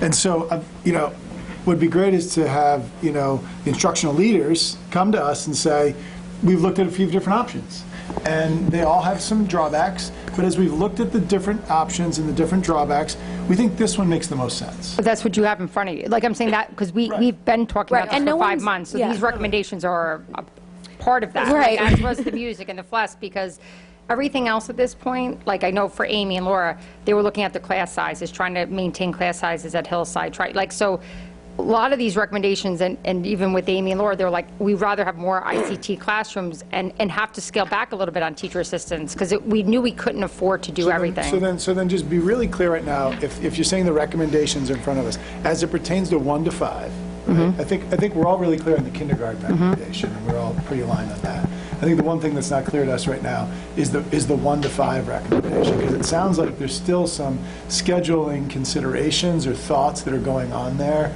where you're trying to figure out kind of, will it work, right? Well, I think I think we know it's going to be less, right? It's going to be less. You're sharing people across. We're reducing 4, and we're increasing 3. As I'm listening, what I'm hearing is we need to take a closer look at the schedule to really better understand if I'm taking this person and they're not just tracking this class throughout their whole day, but now I'm breaking them up. It now becomes a bit more like a jigsaw puzzle, which doesn't mean it's impossible, but it's something we've got to just take a closer look at. And what I would love is to come back and say, we've taken that closer look. And after we've taken that closer look, we think that it would work like this, this, and this, and we think it can work. Listening to this conversation, it didn't occur to me that we were quite there yet. Like, we're like 80% of the way there yet, but we're not quite 100% to be able to say, we've taken that really critical look, and we really want to make this recommendation. And I don't think there's anything wrong with that. We're still 6 weeks out from when we need to have a full budget, and that's fine. And I just think maybe for one of the budget work sessions, what makes sense is just to come back and say, yep, we took that look, our thesis was correct, we can make that work, and we will be able to pull out 2 extra aids, 1 through 5. It just seems like there's just one more step. All the thesis has been laid, and you're just testing it right now. Am I correct in that? I think the only counterpoint is 3 ICT classes need to be added. Right. And to maintain the existing setup of a teaching, exactly. That's the reality. That's the reality. So to maintain the existing setup where there is an aide in every ICT class, that means not a reduction, but to add 3 additional. Got to take it from somewhere. So you're going like almost $500,000 swing. That's so there's going to be no guarantee. And so there's not, and that's, I guess, so I think there's both sides of this. I think there's sort of both sides of this discussion. One is to deliver the ICT classes that are needed Grades 1 through 5. Grades 1 through 5. Financially, it doesn't sound feasible to deliver those 3 ICT classes in the same level of staffing, identical to the level of staffing that exists in the current ICT classes, because you'd be adding 2 professionals per class, in addition to the other various needs that are known already for the 1920. So that's almost like a starting variable, like a given. These assistants, is it assistants or aides? They're really like assistants. These assistants are then spread across gen ed and special ICT classes, is that correct? No, it's all ICT classes, only So it's ICT. just, sorry, assistants, I said aides. So it's let's back up and go to like real basics. How many ICT classes right now, 1 through 5? 1 on each level. Right, so No, 5. there's 2 in some levels. There's, we Oh, currently and then have, 2 second and we have 2 in kindergarten right? and 2 in second 2 grade. grades have 2 in double. second grade. And 2 in fifth Proposal grade. is for every grade to have 2. Yeah. Okay. So we're going to So we're 10, going from- we have 7, we're We going have to 10. 7 to 10. And so there is a, Oh, no, we have 12. Oh, no, I'm saying we have, wait, let me think. I'm We're just going- talking it doesn't 1 matter. through Okay. 5. Oh, 1 through 5, just okay, 1 sorry. through 5. So we have Yeah. 7 and we're going to 10. And in those 7, we have a teacher and a teaching assistant. And a special ed teacher, 2 teachers and teachers. Oh, excuse me, 3, yes. So that's in the existing. And sometimes you have like there's And some an aide. classrooms that have like 5, 6 adults in it. Oh, right, some- because we you might have also a one-on-one aides. aide, yes. And we have shared aides too. So, I mean, some of the classrooms actually have 5 So adults. now to add these 3 ICT classes for the 1920 school year and maintain this level of staffing, there's 3 classes that now require 3 professionals minimum without 1-to-1. Yeah. So you're talking about 9 new positions. So given the amount of available funds, we can just start simply that's not a discussion point. Like the next 3 classes aren't going to look like what we've done. Yeah. But just can't. And just so you know, some of those ICT classrooms do, I mean, I know it's there for a specific job, but I know that some of the kids in those classrooms have 1-to-1 aides. So you also are talking about there are other adults in some of those classrooms as well. Is it possible for a 1-to-1 aide to also help out in the classroom? They do. I mean, the reality is I think they're there for that student, but they do help. I mean, Amy, that is true. They're there for that student, but they do help. So Maureen, Right, but, yeah. No, but I'm saying teacher Exactly, aides and I also think- help But to kids. Amy's point, a teacher assistant is an instructional helper, whereas an aide is assigned to a child to help with behaviors that may come up and transition. I'm just saying, but I Just know all of them do. No, I know, well. but just the credentials for the 2 are different, the certifications, like, Yeah. exactly. So just to her point, like, when we're using them a lot of times interchangeably, but their roles are very different in know. terms of a classroom. They're amazing professionals, so they take on those roles because we have great people who work in our schools, but just to say, that it's fine because we have a teacher's aide, that looks very different as a Different than a teacher. teaching when you're But I can delivering say that all of our instruction teacher versus- aides have almost the entire group of them actually have the teacher assistant certificate. I mean, so in terms of their ability to do the job. Right, and I'm not you saying, know. again, we have amazing professionals, but in terms of the contract that they're working under and what you as a teacher envision your classroom daily experience looking like based on whether you have a TA or an aide, that's very different. Yes. Yeah. So I No, very think, true. I think we just keep using those interchangeably, and I just just want to because I'm point out. scrolling up. No, but No, not it's just not- you, it's Tim, not- and it's not just, it's not a diss to anyone, it's just, we need to be really clear about what we're thinking about, because this is what's impacting instruction and impacting kids.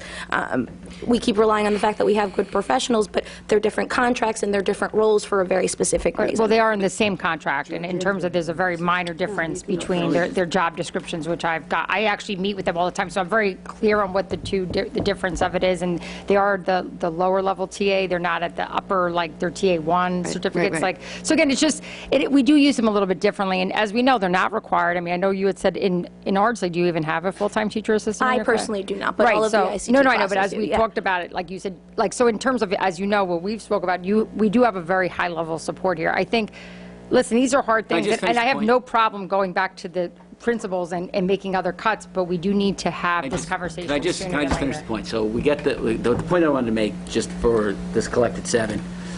doing with these next 3 ICT classes that are coming in with what's done in the past, it's just financially not possible. So now there's an issue of making an approach with teacher assistants that they are sort of targeted to specific areas as opposed to tracking with a class from start to finish of the day. So now your point, Doug, is can I get a guarantee or some not guarantee, guarantee's wrong. Can I get greater clarity that it will work? Well, I guess is it, right? What do you mean? Or what, like what the actual proposal is and how would the proposal work. So there's the point that I want to make to the board, which is we don't have the option of just doing what was done in these other classes going forward. So that's one. So there is a certain degree of faith in Amy and John and the administration to deliver a model that works, and we will wind up having to put our faith in you to do that. At the same time, to Doug's point, I do think if you can, when you go back to your office tomorrow and do the balance of the week, put something on paper that the non-educational lay people among us can get an idea of how this would operationally work, and or, just as importantly, make comfortable the people who have elementary education experience comfortable that this model's been thought about, that the logistics of managing the schedules have been thought about. And again, not that that document, some sort of brief write-up on the logistics of it is a guarantee by any stretch, but just so that as we go out and it's 8,000 people community, and we already have seen how this issue affects people, we need to be educated, informed as to how this would manifest itself and play out, so that when I can speak about it, AIDS being in core subjects, but I don't know that for sure. I don't know that it's actually been vetted, and I think that's Doug's point. Like, I don't know that it's been vetted in terms of like logistically it's even possible. So whatever information you can put together as to it is logistically doable, here's how people are used, looking at how people are scheduled in this 18-19 academic year and thinking through, is it feasible, would help us tremendously as we say, green light, yes, let's do it this way. We just have some additional information. Like, the trust is there, but I guess it comes back to like that saying of like trust but verify, right? So some additional information would go a long way. Is that fair? Fair. Can I just Maureen? Say, and this won't answer the question, but I just want to express to you that I have worked in a number of districts, and wherever I've worked, the norm has always been, the expectation is one adult. If you need them, two, but here it seems 3 is the norm. Now, you ought to be able to be a little bit more, there could be some slimming here, it seems to me.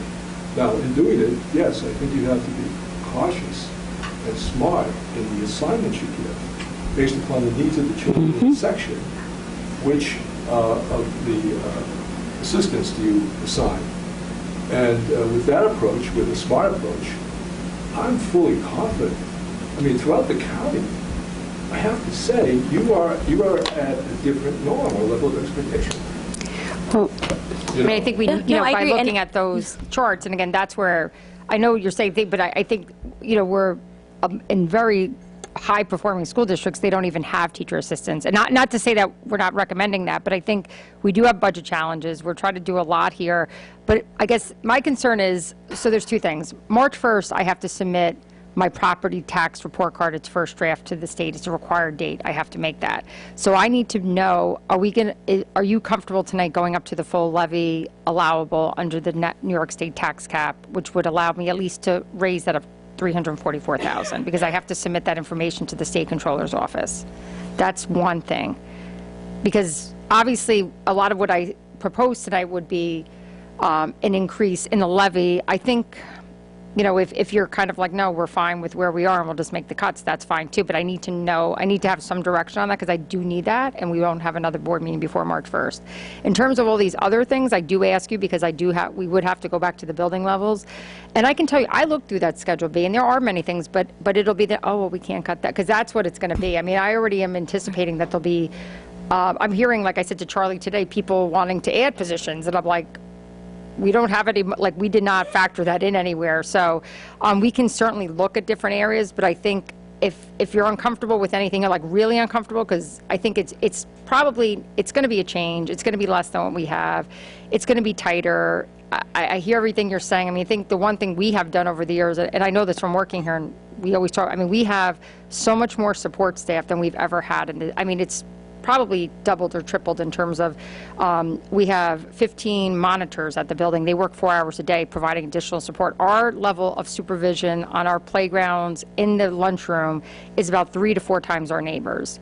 Is that in every building or just in No, one of our buildings? it's Hillside, and we also have, at middle school too, we have like 4 people on the playground. We have a security guard on the playground. I mean, what we have, we used to have 1 person on the playground, okay? Now, because of the whole, trying to make sure that things aren't happening. I mean, right now at Hillside, we have a very optimal level of support for students. I mean, hopefully, we have some very good monitors, and even in trying to work with kids in the, they're the ones who are really supervising, for the most part, the playground. But I guess my point is just that these are hard cuts, and they didn't come on a whim. They didn't come about everything. I mean, I think the board very early on made the decision to restore music, which has now made any restorations elsewhere. And we understood why, and obviously that it makes a lot of sense. We understood why that was needed to have, but we can't restore everything, right? No, so if you're not, but I'm saying if we're not comfortable here, I do need to know that, because I need to go back and we need to then get more cuts. And Maureen, I do want to add in, because remember, Maureen, I've talked about a lot of efficiencies that we haven't addressed. I mean, one, I'm glad Amy is here so we can talk about the professional development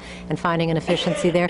Busing, I think that's still going on. That's still going, but that's still like, I mean, I even spoke to my counterpart today in Doss Ferry. I don't think, to your point, I don't know if we'll have all that resolved, and because we don't even get the request till April 1st, and then they're vetted, and we don't, so. But it's something, because I've talked to the board mates, and everybody seems to like it. No, I know, but I'm saying in terms of you to make your. April, mid-April, we're not going to, but no, you won't know. I guess what I'd like to do is also have the discussion about those efficiencies. I've talked about giving up NISBA, whatever, but like I said, I think the professional development is a big one. Oh, yeah, she can speak. I mean, Amy's here to talk But I about guess it. I feel like we're having the discussion a bit piecemeal, and we need to discuss the efficiencies, the restoration of the aids, and Spanish, I think, needs to be in that web of discussion, because it's like you're saying, okay, I'm going to renovate your kitchen this way, how do you feel about it? I'm like, well, I don't know, because we're renovating my bathrooms too, and we haven't talked about my bathrooms, and I only have 1 pot of money. So I understand your frustration. I am comfortable with you telling the state that we would appreciate to have the extra room. I have no problem with that. I mean, that would just be saying we're going up to the tax cap, but I think at, at one point or. Implications of saying that right now. Nothing, I just want to know if that's what you're on board. I think it gives me also like. Taxpayer, though. I mean, Yeah. the implications are real. Like, Yeah. the People are money, paying the more money. $344,000. I'm just not clear on this piece of it. I'm not, All right, so I have to submit that, and basically at this point, it would be based upon a recommendation that, of what we've been talking about so far, like what are we setting, where are we right now in terms of what we anticipate spending in our tax cap? It's just a number, I just don't want to like overstate it and then. But just to be clear, But what if you state it, but we don't go to that level? No. Why can't you state it, but we You don't have March 1st is the state control, I don't know, they want to know, it's not a lock, so we can. It's not a lock. Maureen, why You can't just have to submit it, I just wanted to. You submit lower, you can go higher. Is that the issue? No, you can, but I think also, I think it would be good to know, I mean, we're heading into March, we've been talking just like the bond ad noise, very early on. Most districts have like do 2 meetings and they're let's done. take this one step at a time here. So let's just understand this question you have about March 1st, though.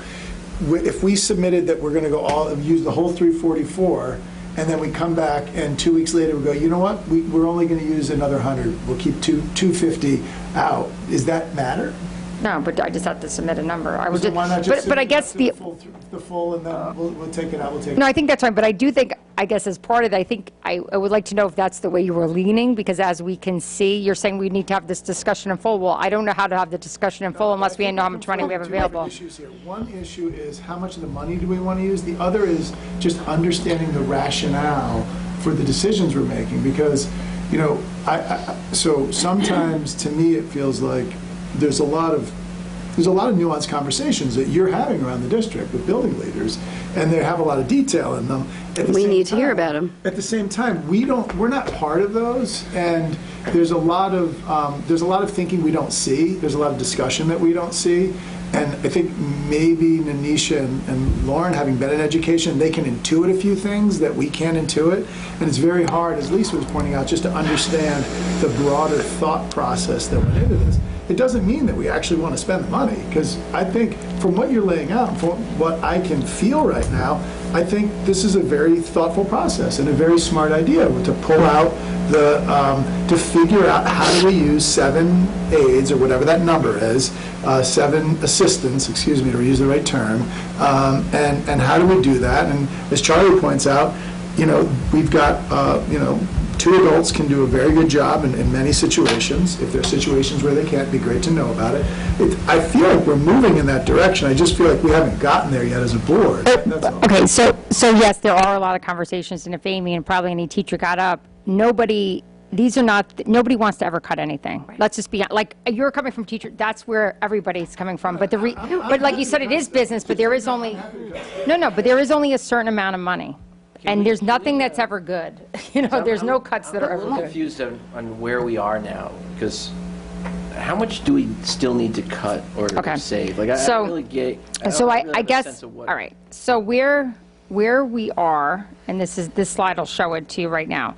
So currently we have, if in fact you go up to the tax cap formula, and again, that's why I kind of be nice to know if you were leaning toward that. And I agree with Tim. It's not fake money. You're taxing people. You're increasing people's tax burden in the district. And it also doesn't get us away from what we've been trying to do, is build a more sustainable model. So a lot of the things we're talking about with the teacher assistants tonight, we have been very blessed and very fortunate that we've had a wonderful staffing model that we've had and great class sizes. To Lisa's point, we are one of the few districts that has never cut a teacher, so this is a very new conversation for anybody having Hastings, and one that many of our counterparts have had and cut 50, Irvington, Bedford cut Irvington. 200. Irvington 200. Yeah. Which has a very high Okay, forget it. No, but I guess the point, Jody, is that these are things that we're trying to do 2 things here. We do need to build a more sustainable model. It's not just about a 1-year. I'm making some recommendations to soften some of those cuts and give you a little bit more flexibility, but there's a couple moving parts. We do have room under the tax cap, so I wanted to give that information to the board. That does in fact mean that we are in fact increasing what people have to pay. Although it's a negative tax rate, they're still paying more than they would have if we didn't levy it, right? So that's a true statement. But I do think the reason not to pressure you into doing that tonight, I think you have to be either comfortable in telling me if you feel comfortable going up to that limit, understanding it's more money, because if not, the conversation about the cuts is a little bit different. That's $344,000 that if we don't have. Right now, the other 2... Maureen, I think we're mixing apples and oranges here a little bit. Because you're talking about what you need to know by March 1st, which is Friday, right? And we're trying to think about all of this and where we want to be. Why can't we tell you that you can... don't worry, I'll put a number in. I don't need anybody to tell me. I'll do it. No, it's fine, because it is all interconnected to each other. I want because how do I get ready for March 8th if you're like, well, we don't know where we want to be tonight? And that's fine, but you do need to give me some direction, because it does matter. From my perspective, I don't want to be at the tax cap, and I think we should get... all right, then I think we should get a little tighter. And there's a lot of areas that were in some of the earlier slides that I have a lot of questions about as well. And so I think it's great what you did with the aides, but that doesn't mean that we can just keep adding and adding. No, we can't, and we don't even have enough money to add back everything. That's just the reality. So as we have these conversations, I'm just saying, so there's a lot of moving pieces. There's no guarantee. What we're recommending with teacher assistants is less. It's not ideal. It's not perfect. We're doing it because we need to. The idea was the priority was to split and have better numbers and lower numbers in the ICT classrooms. We had the conversation, should we keep less ICT classrooms and just keep teacher assistants? I mean, that was a conversation that was had.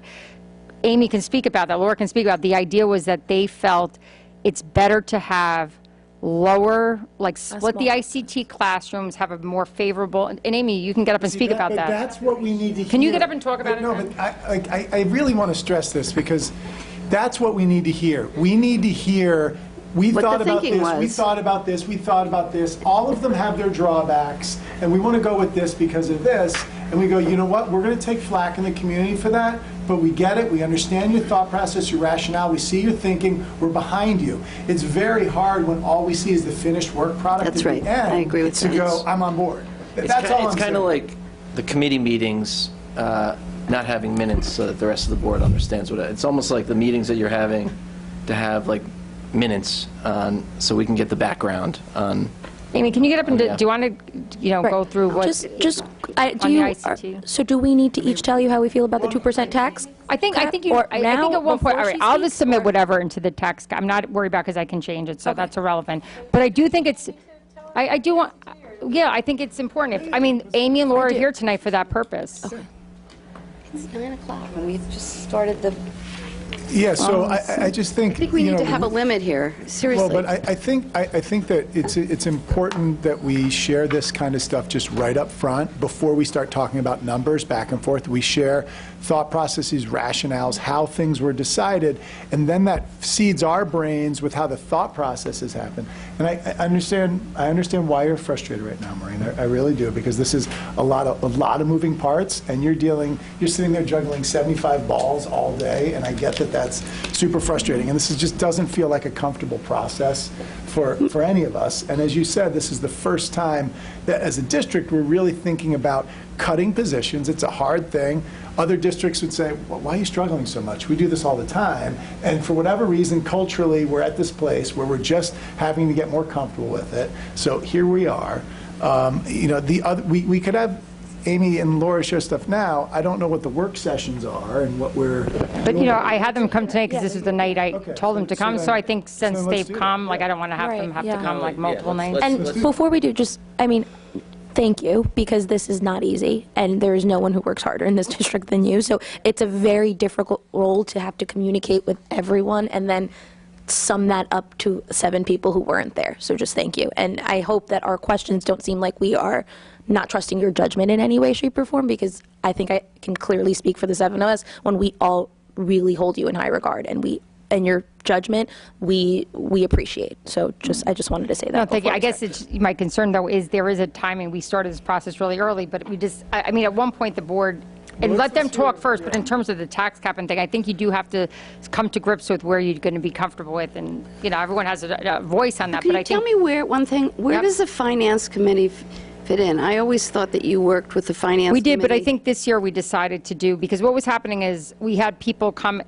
it used to work differently. I think this is more effective, and especially when you're making reductions. The Finance Committee worked fine when you were just adding things, but I think when you're talking about reducing And things, the problem the is entire when board needs to be community involved. decides, if we make a decision around, which I think we need to do, I understand around it. teaching assistants, and that the number of teaching assistants is 7 teaching assistants for 10 ICT classes, there is going to be some element of the community that is not in favor of that.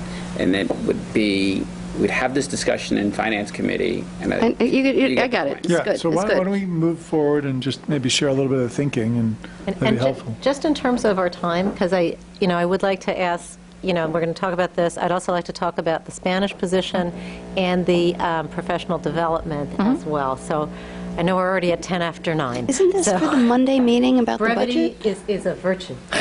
Well, let's Okay, just so go I'll down to that. do really quick and just jump in. Do I want to cut any teaching assistants? Absolutely not. We have worked with GNR, which is a consulting firm, and we continue to work with them, and part of what we work on is this threesome in the classroom and having stations and having, these 3 instructional leaders in the classroom working. However, I understand, that this is a tough time, and we need to make cuts. And we were all tasked at saying, here's what I would love, and obviously it's not a reality. And I have to be thoughtful about the community and thoughtful about that. So, is my first, I don't even want to cut resource room, you know, so these are things that I love. I've put a lot of time and effort and energy and passion into them, so no, I don't want to cut any of them, but I also know that we have to make those tough choices. I think it's important to have more ICT classes because I think that having less of our children with special needs in kind of spread out more, there's a lot of benefits for that. One is if you think about a kindergarten child who has been in an ICT classroom, and let's see now that they're in 5th grade, they've been with the same cohort for 6 years. They've been with that same group of children. And that doesn't happen for any other child. So to have 2 ICT classrooms on these grade levels, social emotionally, is just something that I think that we need to think about. Plus, our numbers are high. I mean, yes, legally we can go up to 12. That's what the state says. Is that best practice? No, not at all. I think keeping, you know, we're very committed to having low class numbers. I think committed to having low ICT numbers, I think is important. So based on that, what cuts? Sure, I'd say, all right, cut somebody else and not affect special ed. But I feel like if I'm giving, I need to take a little bit out of the same area. I think that if there's a way, and I even actually texted them during the meeting when Doug was talking to say, I love scheduling. I think, that's like, to me, I know it's weird, but it's fun. I said to them that I would meet with them tomorrow if they want and look to see how we could make the teaching assistants work. Do I think we need teaching assistants in the classroom during ELA and math? 100%. They have got to be there. Do I think that they should be there for science and social studies and the rest of the day? Yeah. But can we look to see if there's some flexibility? And transitions is another concern. Lauren had a really good point about that. I think those decisions I'd feel more comfortable waiting when I saw the makeup of the class. When we looked at some of our neighboring districts, if there was a child with a one-to-one support, that classroom had less teaching assistant support. Those are all things that I won't know until June 30th, and then even then I won't know depending on who moves in over the summer. So unfortunately, in the world of special ed, it's all always up in the air because nothing is ever set in stone. But do I think that we could be creative and work to see how we could schedule our teaching assistants so that they're really covering during the most neediest times of the day? I think we could. Is that going to cut 3? I can't guarantee you anything, but we're not about guarantees tonight. But I think we can do the best that we can and really look at it in a creative way to say what are the areas that we can. So, I think it's important, should we go with this plan, to say that if we are cutting back somewhat on the teaching assistants for the ICT classes, that we're also hiring 8 people for special ed. It's not like we're just cutting special ed. We're adding $800,000 of staff and 8 new people. So we're, as you were saying, we giveth and we taketh away. Mm-hmm. So it's a net tremendous gain. And I'm not sure, Laura, if Maureen had shared any of my questions with you, but I was wondering if there were any other models of ICT that were looked at in terms of like consult teachers pushing in for ELA and math, special ed teachers instead of going full ICT. Was that a part of like the thinking process at all? And the reason that I was asking that is just because that's like the model that I currently work in. So I have students with IEPs and 504s in my room, but I'm the only classroom teacher. I'm the gen ed teacher, and a special education teacher pushes in for ELA. And she works with me and she works with another teacher that she sees for math and social studies or something like that. So it's one teacher but servicing 2 rooms. Was anything like that thought about or looked into before saying, I mean, don't get me wrong, I love low ICT numbers. I think that's great practice. But I was just wondering, in terms of the process, was that thought about? So a couple things. Yes, it was. But we actually do that with our learning lab students. So they're in a self-contained classroom, and then they go out to general education classrooms. Part of the day, they have a special education teacher. So let's just say your 1st and 2nd graders. They're in a special class for ELA and math for 2 hours. When they go to general ed, they're not in a true ICT classroom. A true ICT classroom is when you have a general education teacher and a special education teacher for some point of time. When they go into the general education classroom, those 2 teachers, those 2 adults, the special education teacher and the teaching assistant split. So for part of the day, the special education teacher is in the first grade classroom, and the teaching assistant is in the second grade classroom, and then they'll switch. But That's not what I meant. So, I know, but I was okay. gonna say, but we do have that. In terms of the ICT, it's interesting, because I was doing some research over the weekend. I didn't know that was a question, but it just so happens. And I believe back in 2013, 2014, SEPTA did a survey. And there, when I did first start here as a principal, we did not have full-day ICTs. And then we moved to half-day ICTs, and then eventually we got to full-day ICTs. I think one of the main themes of when I was looking back at that survey was, please, I think at the time of the survey, we only had half-day ICTs. And the community was really asking for full-day ICTs. So What I meant by that wasn't a pull-out model. I meant the children stay with their general education teacher the full day, Yes. and the special education teacher pushes in. So is that what you meant by the survey? That, yes, in the Oh, okay. survey, Okay. they were asking, at the time, we only had them in there for ELA and math. Okay. We didn't have them in there for the content of science and social studies. The parents were really asking for, feeling like they needed, the children didn't have the support for the rest of the day.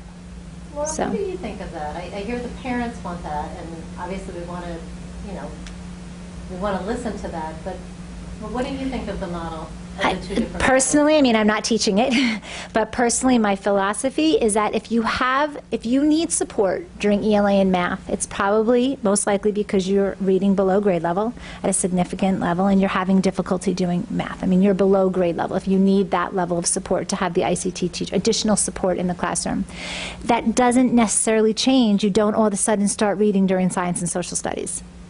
So there's still the deficits there for the children. Maybe you could be creative and teach in a different way, but your deficits in reading don't get any less when you're teaching a science lesson or a social studies lesson. And we all know in the elementary school, it's all literacy based. When you get to upper grades, sure, we have children that are only in ICT, ELA, and social studies, but they don't need it for the math and science, because those are or they only need it for the math and science, and they're not in the ICTs for ELA and social studies, having the humanities linked and the math and science is linked. So as they get older, they kind of are able to separate, but I think in the young grades, with everything being so foundational on literacy, yes, I do think that it doesn't go away when they start teaching science and social studies. They still can't read.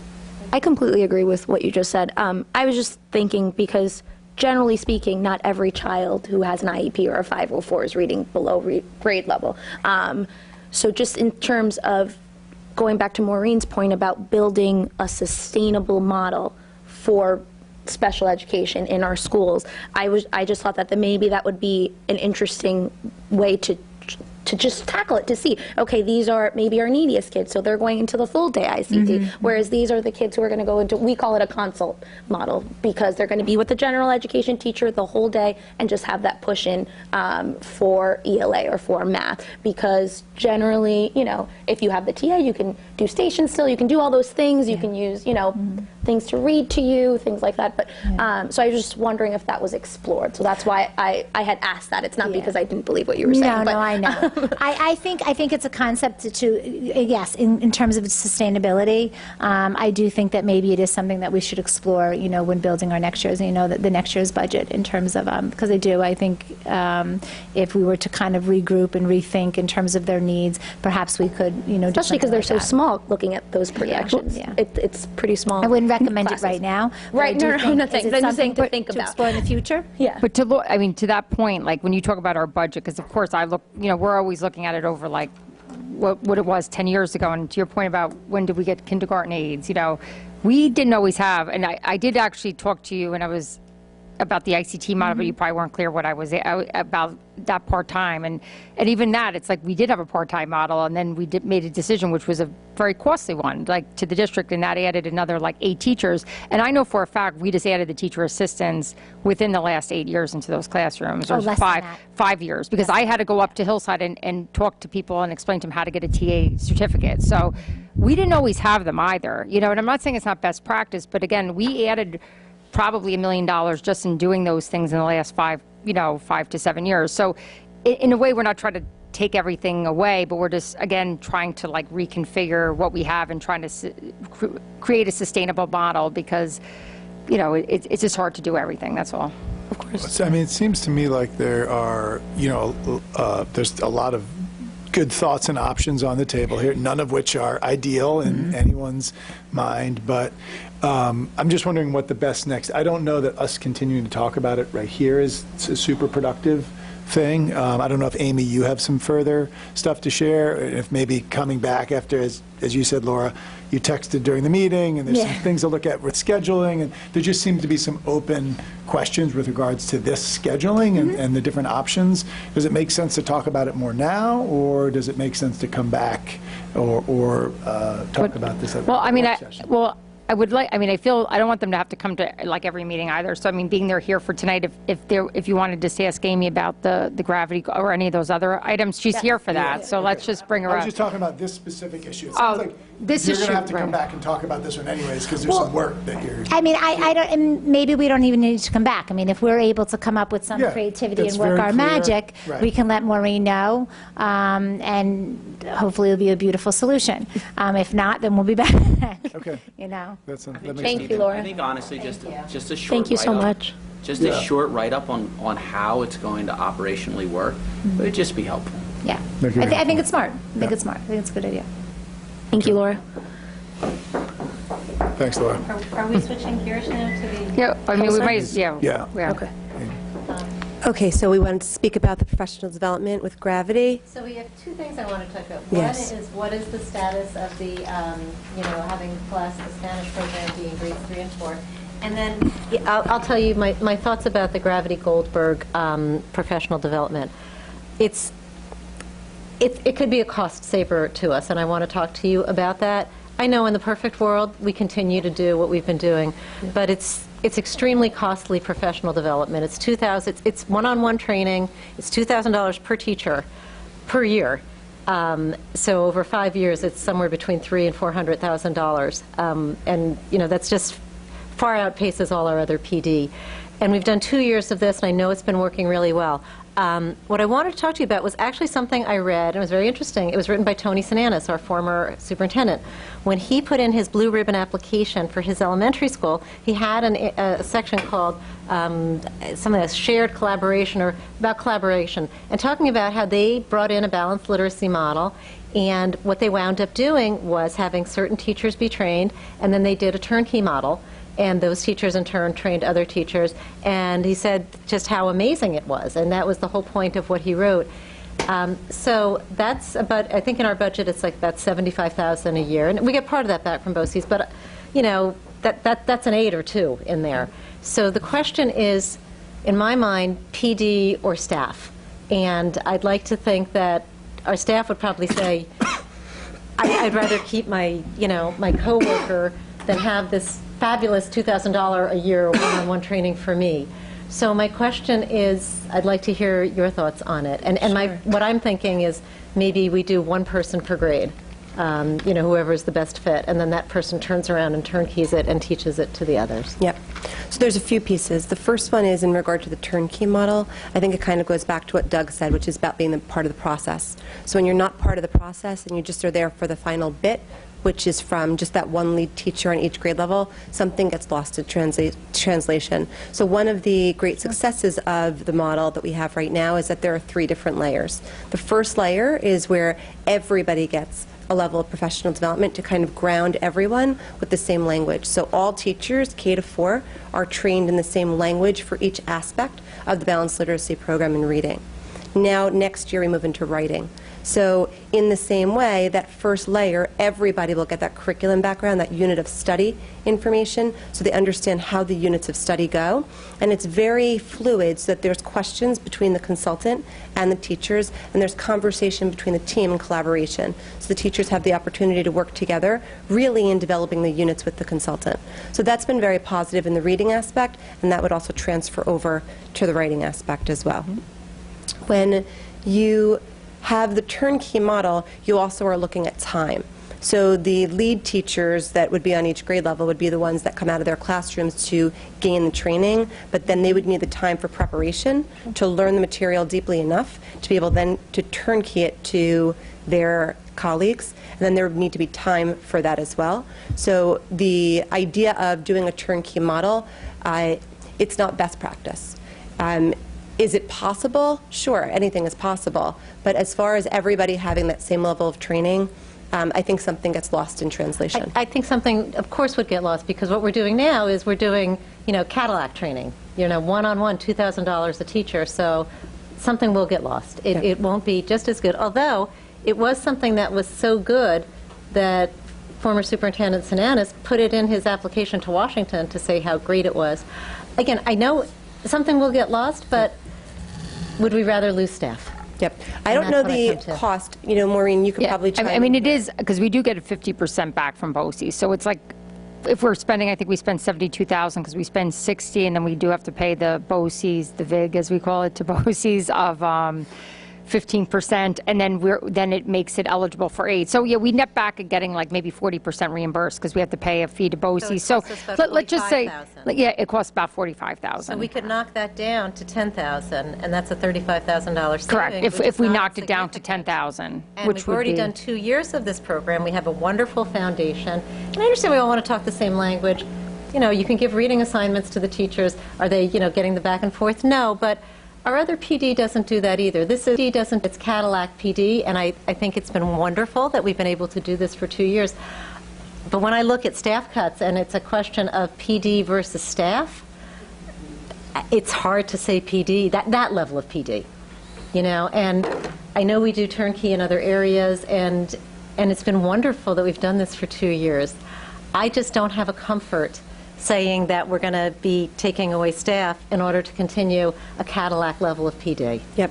I think it's a good point. I think the board has to make the decision as far as where do they see the direction of the school going. Right now, there's not a writing curriculum at Hillside, so the work with the consultants, in the same way that they built the reading curriculum with our teachers, is that they would build the writing curriculum with our teachers hand in hand, and that our teachers, by being part of the process, have ownership, which was really important to our teachers when we first started talking about it back a few years ago, that autonomy, that being a part of the process. So if just one lead teacher from each grade level is a part of the process, then you're saying about 7 other teachers on the grade level will not have their hand in it. So I think that that's a decision. It's not perfect, right? In every situation, cuts hurt, right? And it's interesting that you're saying that, because I'm thinking it might actually be an opportune time, because we are going to be hiring an assistant soup of curriculum who could come in and then help with that piece about the writing curriculum. So those are pieces the board would have to make a decision on. My recommendation is that the professional development has moved very positively over the last 2 years. We have full buy-in from all of our teachers.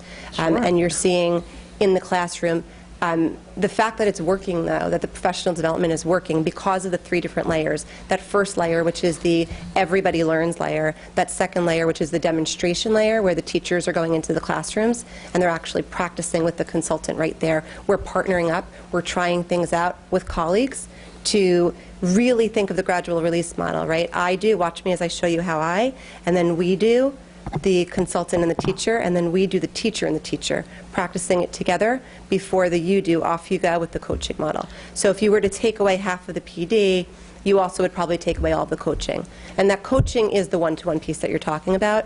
So all of our teachers do have about a 45-minute session of coaching. If you were to cut the amount of money, all of that coaching would be the first layer that is lost. No, and I get it, and I get the value that it's had. It's just like I said, if we weren't facing staff cuts, I'd feel different. But I hear what you're saying. Do you want to shift gears to? I'm sorry. I think we're getting a little bit in the weeds here. Yeah, I feel like I think this is a valuable conversation, but I don't know that and I have my own opinion about it, but I feel like we need to move forward in discussing some of the other points in the budget. I mean, I think it's just a question of whether this is staying in as it is or whether it's getting I didn't know that was a question from the board. Yeah, it was when we raised, I guess, 2 meetings ago, different things that we could find efficiencies in. This was one of them. I think it was in an email. When I sent the list to everybody, it was an email edition. Or it might have been to the Finance Committee. I just want to chime in. I mean, I don't know the background on professional development on this program, but I do know that it's hard to find professional development that works, and I know that it's on our board goals is professional development. So when we have a program that's working, and I have a daughter at Hillside, and I've seen, I haven't talked to the teachers about it, but I hear good things about professional development, and when there's a program that's working and there's a $35,000 savings, I'm not saying that that's not a good savings. I think it's risky to move into a direction of, for the reasons that she's bringing up, of let's just sort of train the trainer. If we can think about the morale for the teachers as well that have this professional development, that's something that we've talked about when we set up the board goals, is professional development to keep teachers happy, keep them learning, help keep them growing. At the end of the day, if we have something that's working, and it sounds like this was put in, it was like, what, a 4-year process to... 5-year plan. This is currently year 2? Yes. 2. So when you have something that's a 5-year plan and you cut it after 2 years, you risk losing the momentum. I personally see this is a much bigger issue than just let's save $35,000. Professional development is a super important piece. I would agree with that. And I think what Amy is really talking about is this idea of building a professional learning community.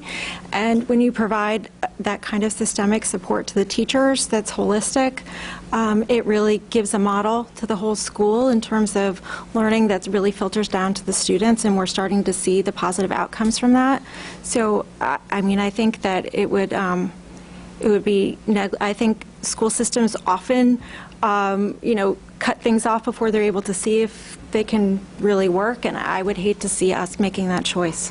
Like I said, I was really struck, though, by Dr. Sinanis's, that he felt so strongly about it. That was part of the reason he was saying to the U.S. Department of Education, make me a blue ribbon school, because I did this. So that's why, it really struck me. At the risk of being redundant, I would tell you that more so than any other example of discussing and getting the feedback on the success of staff development. And you're right, there are a lot of examples of what's not working, but repeatedly this program was presented to me by all sorts of people, teachers, parents, anybody you talk to, as a great staff development program. And there is that, if it ain't broke, don't, you can fill in the rest, that I think the board needs to consider. I just had a question about the programming, Amy, and I haven't looked at the 5-year plan in quite some time, but so we're moving from reading to writing. Yes. Does that mean like the phonics piece was already added in, or is that a later plan? Because when you think of the balanced literacy approach and everything that's included in that, Yeah. So I'm just wondering if that's for a later date, or if that was already touched on within this year, or is it going to be touched on? Yes, so it's woven in throughout the year as teachers are asking questions and needing it. So there's been a number of phonics pieces that the consultants have worked on, especially with our primary grades. As far as specific word study work, that's for year 5. The reason is because right now we have foundations, we have Words Their Way, and we have Wordly Wise, which are all in place. Okay. The challenge is that there's no alignment, Right. So foundations is K-2, and then we go into Wordly Wise and Words Their Way in 3 and 4. So we do need something consistent, but because there was program already in place, it made sense to leave that to year 5 Great. and move to writing. We really need writing. Right, yeah, agreed. Right now, it's just not consistent. Every teacher does writing of some sort, but we need to really be focused on clear goals, clearly saying, narrative in this grade looks like this. Informational text in this grade looks like this, and they grow in skill from year to year, and that's not happening right now. And that's just a function of not having the curriculum. So as we have that curriculum, that will be improved. Thank you. Amy, you know this would be helpful?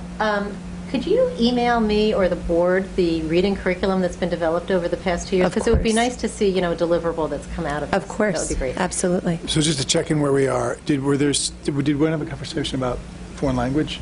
Yes. Oh, and Yes. There's really been not much on it. The only update that I have is that during our late start, our world language team met to develop a plan for what a 3rd and 4th grade FLES program might look like. So that's, I haven't seen it yet, But It's that email we got, right? to my understanding, I don't know if Nora is planning on presenting it to the board or It was emailed Dr. to the Wilson. board. Were you emailed on it? Because it was emailed to the board, the plan. I don't have a plan. It was a full plan, because I just saw like two like, was it, wait? It was a attached. double-sided document. Can I make a recommendation or a suggestion here that this is a topic for one of our work sessions? Great, Okay. great. So let's keep rolling here. Thank you, Amy. Yeah, appreciate it. Is there anything else before we move off of the budget conversation right now? Wait, will we need anything to be prepared for that? Or maybe we should just have Nora Bertocci reach out to you at about, before the next work session so that we can have a discussion about the feasibility? Because there is a lot of excitement in Hillside. But I don't know, you're not CC'd on a lot of the letters, but we've been getting some really, really supportive letters, excited letters. Before we move on, because I don't want to put words in your mouth, but because we had talked about how this is really supposed to be coming from you and your recommendations. So is this something that you are interested in saving, if possible? We are interested in saving everything.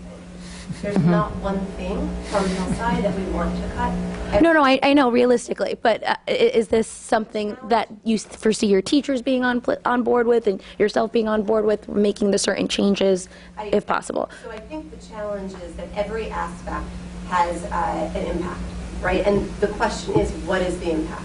So when we think about what cuts can be made, which is what Maureen tasked us with, many months ago, in thinking about what cuts could be made. Well, one cut that could be made is class size, right? We could increase class size and then save positions, but we knew that that's not best for kids. Another cut that could be made is looking at those ICTs and going up to 12 students in those ICTs, but again, didn't feel that it was best for kids. Another cut could be support staff. So in each of these situations, they're not good. Another cut could be that our music was reduced, but ultimately restoring that was what was best for our community. In the same way, class is a very special, unique program at Hillside. And when people hear that we offer Spanish at Hillside, that makes Hillside even better. Yeah. So I don't think anything is something that we want to cut. I think it just comes down to when you're comparing this compared to this, what is going to have a bigger impact on student learning? And that's the challenge. So if there was a way to restore plus without impacting class size or without impacting ICT numbers or without impacting support staff, for sure. Well, it may be, because we do have that extra money now that's come in, so it might be that can happen. But again, And just, you're supportive. But there's two different options here. One is leaving it as is, and another is the 3-4 thing. And there could be additional costs involved with moving it to 3-4 that have been not examined yet. We don't know what the impact of that move is. It's not just grabbing a teacher, moving them to 3-4, right? There's other implications there, and we've not seen that plan. Scheduling is a piece Right. that we would need to figure out, which is why the master scheduler would be critical. And then space. And those two pieces are going to be critical in figuring out how it all can kind of work together. Then there's the piece of what the K through 2 does during that period when they're not having FLES. So there's an increase of teaching to somebody else. Right. But under an increase in recess, because I know you've had a lot. This is part of the plan. I think this is the thing that's really helpful for the board to see the plan before we weigh in, because then I think where we get in trouble as a board is if we start diving into the specifics of a plan that we don't know, or suggesting them. And I think, for example, what you just laid out there, I just think going forward, a great, you just said, well, look, we looked at 6 things. We looked at this, we didn't think this. That, in, like, as Tim said, a 1 or 2 page document is super helpful for us to just be able to or less, see. Right? Or less. Well, yeah, whatever it is. Yeah. I mean, it's, in the world I come from, that's like best practice. That you show up with considerations, the request, and here's what it is. And I realize that in many ways, Maureen, you may say, well, that's kind of what I told you, right? And I get that. However, for some of us that are slower or thicker or just have like 1,000 other things going on, like that 1 page to prep for this actually gets my head in a really good spot. but I think, I just want to also say to Laura and to Amy, so when we started talking about this in the finance committee, they just come, as all new administrators are like, this is what we want. They're not going to, come in and offer, cuts. So none of these cuts are what they wanted to do, but what we tried to do is at each building level, if you were asking or there was a need there, you needed to find efficiencies to try to make, to balance the budget. We really, they didn't want to make any of these cuts, quite frankly. So Maureen, here's my question, and you don't have to, this could go for Monday, but there were slides that preceded this slide that were for each school and for special ed, right? Yep. And I thought at one point, so what if you don't, like, are those things set, are all of these things set in stone? Like, Well, I would say the special ed are. I mean, definitely the communications. This is not like something you have an option. The ICT classrooms, I want to say that. Let me just ask Yeah, you a question, pretty much, yes. a hard question, which is, why are all the special ed things, it's a huge amount of money, why are all of those special ed requests set in stone? Well, some of them, so I'll break some of them down. So as the communications class is needed to bring kids back to the district. That's the recommendation. So that's not something you really have an option on. We need to have a place for these children to go to school, right? So they need a highly specialized program. Their ages dictate that we need another section of communication. So that teacher, and that's an 812 model. So that requires the teacher, a teacher assistant, and an aide. That is to It's have less a expensive to bring them back to the It district. is, and actually, and in fairness, if once we can get into it, yeah. We're kind of rehashing the same Okay. conversation we had at the last board Yep. meeting, which, when you put up that I just want number that said- to bring up the that said special ed. $25,000 was the net increase. Yeah, this is it right here. This is, So I'm saying, like, this is why I think just getting these presentations down to a more holistic point of view, and I realize there's reasons why you put them into cut and revenue and things of that nature, because I think it really helps, because what you're asking is why is there $740,000 in expenses, but the net increase is only $25,000. right, when you to think the of who you're department. bringing back. Right. Well, I think that's important, and I think that's important for people to understand, because when they see that, Right. because everyone's question is the whole budget going up just because of special ed?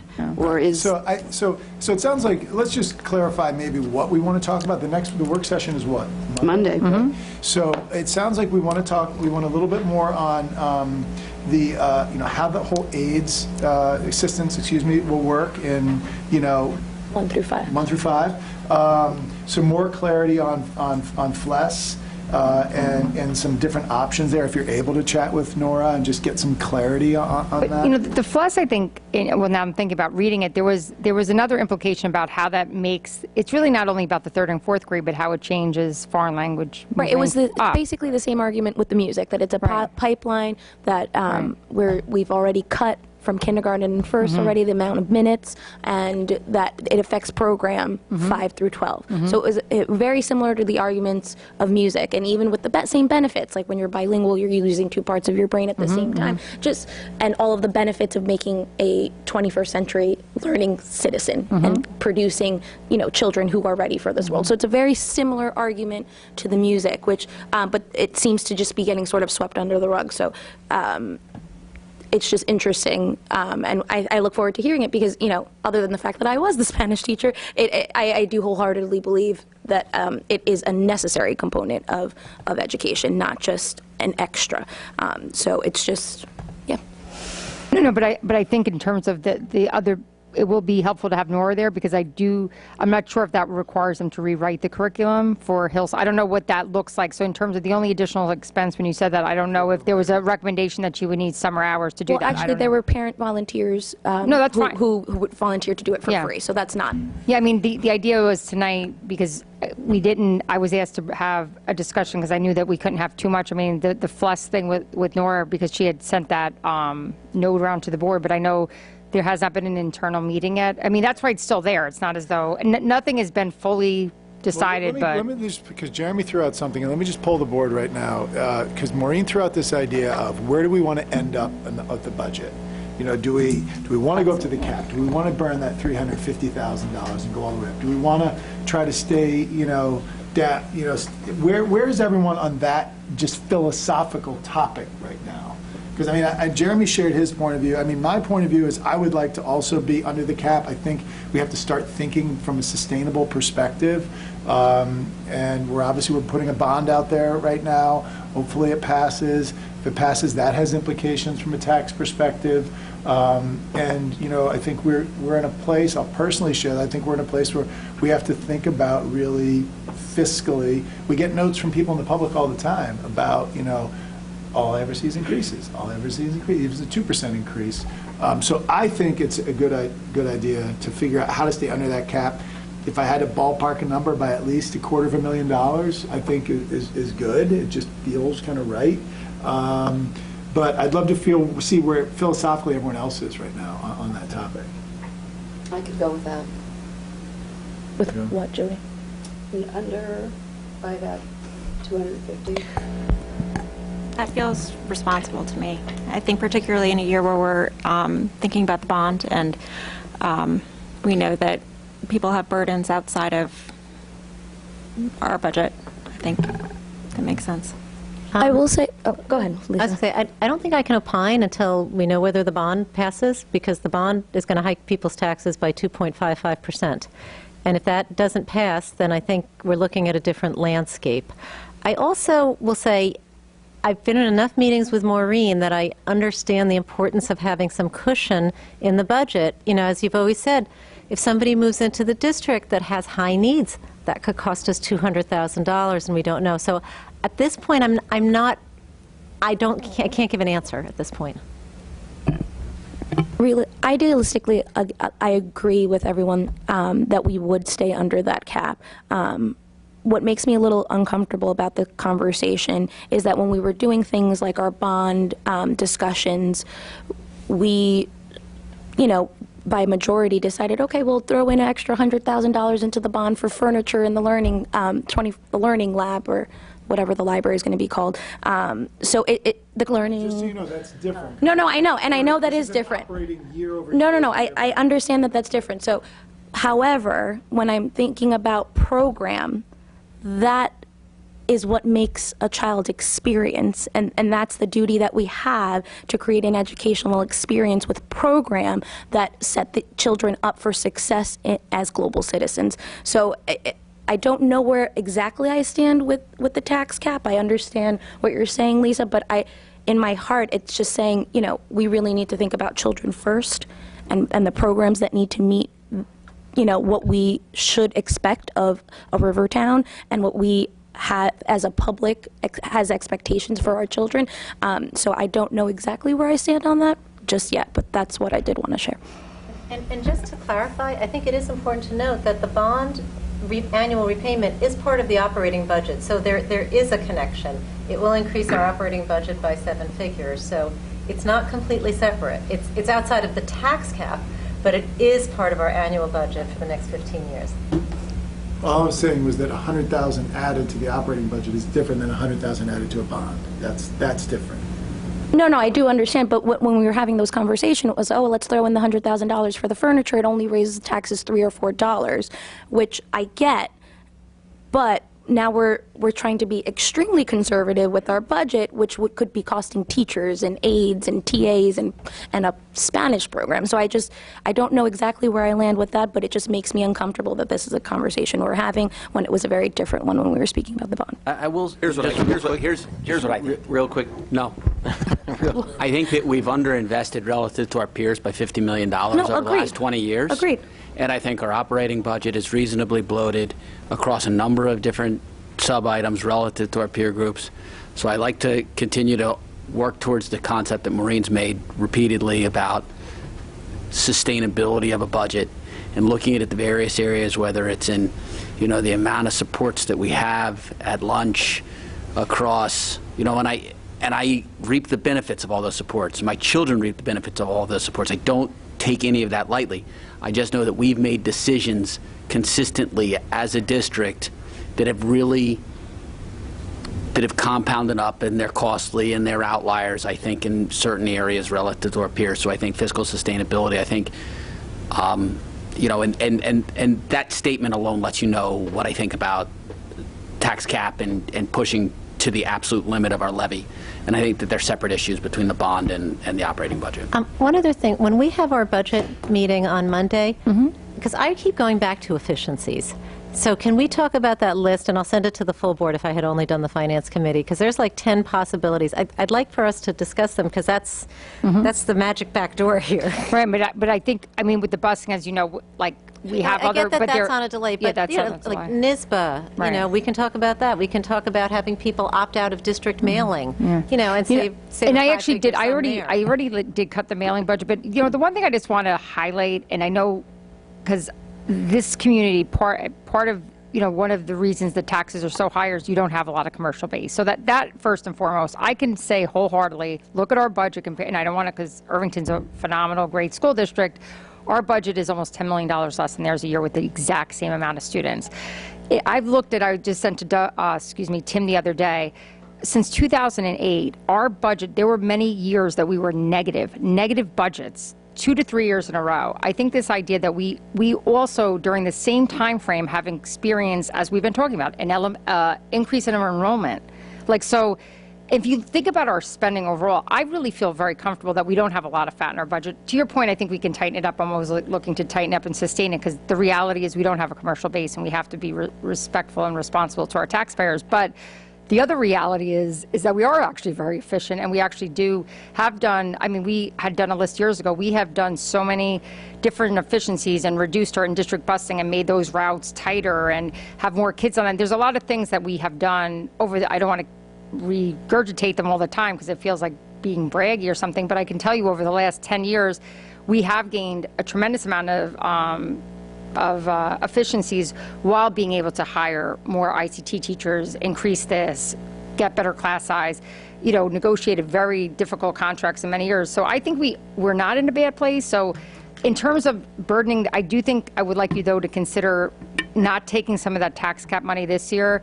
I know there's a piece about we want to be mindful of our taxpayers, but we want to be mindful that for $250,000, that will require you to really make a lot of the cuts that we've been talking about, and there will be no ability to add anything back. So you have to kind of balance those two things too. That's all. And just to follow up on what you said, and I've been so impressed with you year after year, because I don't forget, it was like I said, 5 or 6 years ago, Irvington has a very hefty budget. They do. You talk about the good things about Irvington, and what they've done and built, but the flip side is their budget is fat and tight. And they laid off, I believe it was 39 staff, not laid off, they cut 39 staff, which was about 19 teachers. I think they cut 20 high school electives. They cut out foreign language in some of the earlier grades, and we haven't had to do that. So. Yeah, so I just want to make sure that, and we don't put up the slides because I know sometimes it annoys people. I know people may feel that we've had a reassessment in the town, that's hit people, but I can say, as I looked at the information that I sent over, we've been dealing over 10 years with huge cuts in state aid, like less money, hired the highest of all time ERS and TRS rates historically, reduced funding from the state, significant reductions, because I have all the charts, and have had GEA reductions of $10 million, it was like $5 million, but plus the shortage of foundation aid that we've been getting. And we've still actually been able to keep everything. And, so I think this idea that we're on this wild spending spree is, right. It's not true. I mean, I sent it to Tim, and I'm like, look at all the information. To be honest with you, our highest level of spending was in the late 90s and early 2000s when we didn't have an enrollment increase.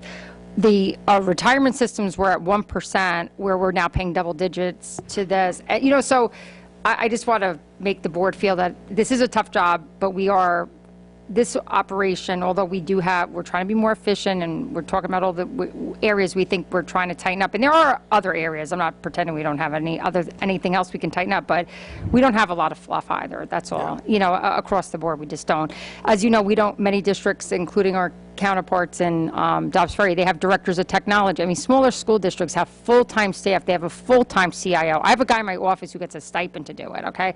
People have full-time staff members for those positions in same-size districts. Hundreds and hundreds of thousands of dollars of additional assistant superintendents of personnel. You know what I mean? As a separate to the curriculum instruction, a very similar sized district. So we are a very efficient, school district. So I think as we talk about this, let's just not lose sight that we don't want to also to act like we're being really fiscally responsible. Say, let's just cut $250,000, cut $200 for aids, because that's what's going to be. That is going to be the offset. So you don't have to make a decision. I don't want to hold you to it tonight, but let's be really smart about. We want to be responsible to our taxpayers, but let's not just do it to, like, show we have done that. That is the reality of what we're doing, that's all. Yeah, no, thank you. Jeremy, did you want to have something you want to say? No, I mean, I was just going to say, I don't, you had mentioned that we're being, like, ultra-conservative. I actually don't think that we're being ultra-conservative in this budget. I think we could be a lot more conservative, so I think, I just wanted to throw that out there.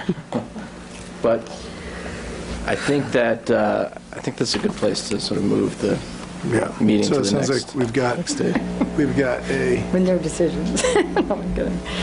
I don't think there are no decisions. No, I'm joking. Decisions on what? I'm kidding. It seems like there was definitely a decision that the plan for kindergarten felt right. So we have one decision under our belt.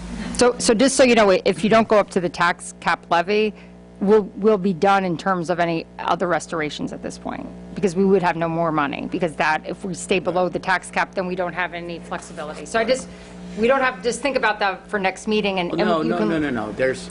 Well, we can make other cuts. No. There's up to the tax cap prior to recognizing that we had additional room there. So you can think about the 344,000. Right. There's two different numbers. Right. There's 170,000, which takes us up to the tax cap prior to discovering Correct. that we could have actually, the Right. amount that is our makeup Is levy. 170, yeah. Right. Right, so there's sort of two steps. There's kindergarten, 2/8, that's one. And then there's tax cap as of a week ago. That's an additional 177. And then there's tax cap as of No.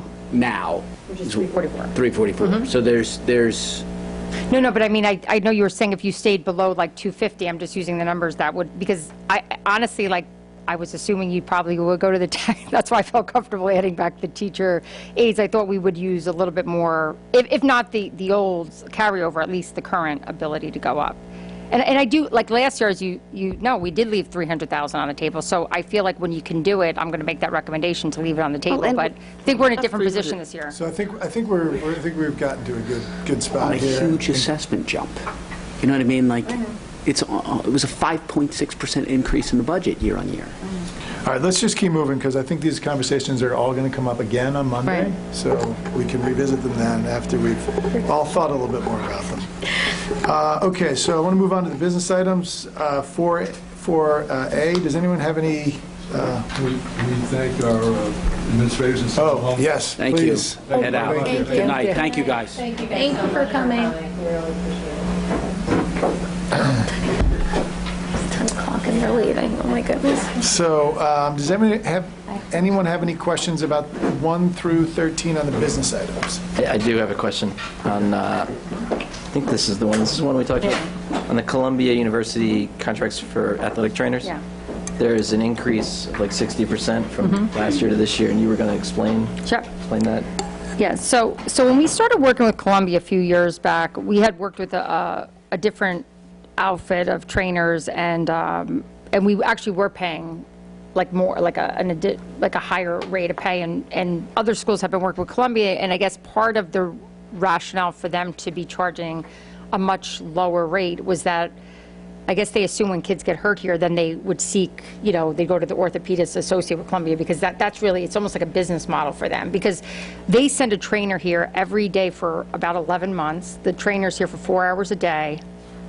Except even during the times, because even when there's like a lull between sports seasons, the teams are still actually having like preseason workouts. So that trainer is here 6 days a week, sometimes even longer on Saturdays. So if you, even just to add up what a certified athletic trainer, which are basically physical therapists, like licensed physical therapists, would get paid, for us it would cost us like over $100,000. We had looked at actually creating the position, because you have more ownership over it when you can, own your own position, but it was just, it would be that plus benefits for us, so it just was not something we felt we could do. Continue with Columbia. We actually almost went away from Columbia because sometimes they are difficult to deal with, because what happens is they have a high turnover rate, believe it or not, of people. So a few years back, make a long story short, they came to us and were like, well, we can no longer offer you this, I guess they're supplementing like the pay. They're paying more than half of this person's salary, and we're paying just like a small fraction of it. So they were just like, it's going to be, actually they wanted more. Last year I think they wanted 40, and we're like, well, I don't have that budgeted. So last year they had a hold to what, it actually was 30 last year, but because we didn't have a trainer for like a month and a half is why you're seeing a revised contract. They never even billed us for last year. It's a mess. They're very difficult to work with. But anyway, they're finally billing us for 25, but they're like, they actually wanted 50 for this year, believe it or not. I'm like, well, you told us 40. So we're at 40 now. Next year, they're saying if we want to continue with them, that we have to pay them $50,000. But the problem is that we really can't do it any cheaper. So yes, it's a huge increase, but it was almost like we were underpaying for so many years. So we may. Is there another? HSS, do they have the same business model? Well, we're thinking, I mean, I got to talk to Jesse. Right now, we have money in the budget. Although we have an excellent trainer right now that comes through Columbia, we're very happy with that person. So I think if we wanted to continue with them, they would not be able to leave Columbia contractually to come work for us. So we may, though, go out for an RFP just to see like what the other rates are. But we do feel fairly comfortable that even at $50,000, we're getting a lot of, $50,000 for that type of person to work for you is really not terrible. And that also covers all our insurance. So if they're covering like all their liability, if that person happens to, not that we want them to hurt anybody, but there was something they did that was like a malpractice or something, Columbia would be responsible for that. So that's the answer. It's not a great answer, but that's the reality of what we have to pay them if we want to continue to have a trainer. I just had a question. Sure. Because number 12 and 13, the appointments, I didn't see any file attachments. Were they supposed to have file attachments? No, I don't think so. So is that okay that it does? Yeah, it does. What happens they come off of a list, and they're like, we're required just to kind of follow in the order. I just want to make sure we didn't miss anything. Yeah, no. All right, thank you. So how would an RFP work, or would you do that now? Because I'm going to talk to Jesse and say, it's going to keep on going up, which is it is going to keep going up. So I mean, either there's a point, but I think. We've done a calculation before, and there are districts that have, and actually Jesse would like to have 2 full-time trainers, which, a male and a female, because a lot of schools, including some of our neighbors, have gone to that model. So we don't really spend that much. We could do an RFP to kind of test the waters to see if there's anything else, but, and we may do it for other reasons because. You're going to need some leverage, right? Yeah, we do need leverage, but I'm fairly confident in what we've dealt with in the past. It's going to be more than that, but we may do it only because we've had some difficulty in if they lost this trainer, then we would probably want to go out because, like I said last year, we didn't have a trainer for 6 to 8 weeks. They just wouldn't send us anybody. And then you can see the contracts. They have not billed me. I'm like, do you want to get paid? Like they're very. As much as Columbia is a great organization, they're contractually, they're difficult to deal with. So, but right now, that's what it is for this year. We are happy with the current trainer. I'm going to speak to Jesse about potentially doing an RFP to see if there's, it may just make sense to go through the practices to see what we get. Team up with Dobbsbury or someone else? We could. I think that was something I think, I feel like prior to going with Columbia, there was some talk about doing like kind of something like that, like going out for like a shared RFP. But I can speak to Jesse about that. I'm pretty sure that 2 of the river towns have their own people. Like they've made the decision just to invest in it and to hire their own. I will tell you that Jesse definitely would like to expand this role, and he would like to have a certified trainer on top of that. So I'm hoping we can hold the line somewhere in that $40,000, $50,000 a year. And again, these are something new. Years ago we didn't have these, and they're not required, but everyone has them now, right? The trainers. So. Okay. So, any further questions before we? I did notice that one of the tax certs. So there's 3 tax certs on there. Yep. 2 are well described in a Keenan Bean letter, and 1 is just a. Was it the last one? Print out with the settlement. I have to look at. Is there a reason that we don't have sort of texture on? Well, I know that Keenan Bean made an error on the calculations that I had to redo, so it may be to do with that. I'll tell you which one. Struggle. The 445 Broadway Hastings Realty is not described in any kind of legal document. Well, that's interesting. I missed that. So the HOH tax memo covers the other 2. Let me just look up. They had sent me something that was incorrect, and I had to redo it, so that might be the reason. Actually, my secretary was out today, so. It's funny, I had assumed that was the address of E&D Machinery when I looked at them. Oh. I didn't think of that as like a separate But maybe that, I don't know. What, 445 Broadway? There was something that came through. I mean, I would ask you to. Yeah, it is. Which is okay. I mean, I will vote for it. I just think once you sort of set that precedent of fully vetted description of why we're making this settlement. Yeah, we should have it from everybody. I just don't, I'd love the context if you could just add that context. I'll send you whatever, like separately, but I can tell you, all, all of these are. That's fine. Have been on the That's fine. list, and That is anything fine. that, even with the reassessment, we still keep getting Yeah. challenged on the Yeah. assessments of this property. All right, so that was, I just wanted to raise that, but yeah, otherwise I'm good. Okay, do I have a motion to pass 4A, 1 through 13? And a second? Second. All in favor? That's everyone? Yes. Just because Maureen's out, okay. Yes. I got it. Everybody, please. 1 through 11. Is it 13? It was through 13, there was the There's not attached. only go to 11. Oh, yeah, that's right. There's, so these don't have attachments, they're just the names of the people. It's not on there. Oh, I see. Got it. Okay, 4B, placement for services for CSE.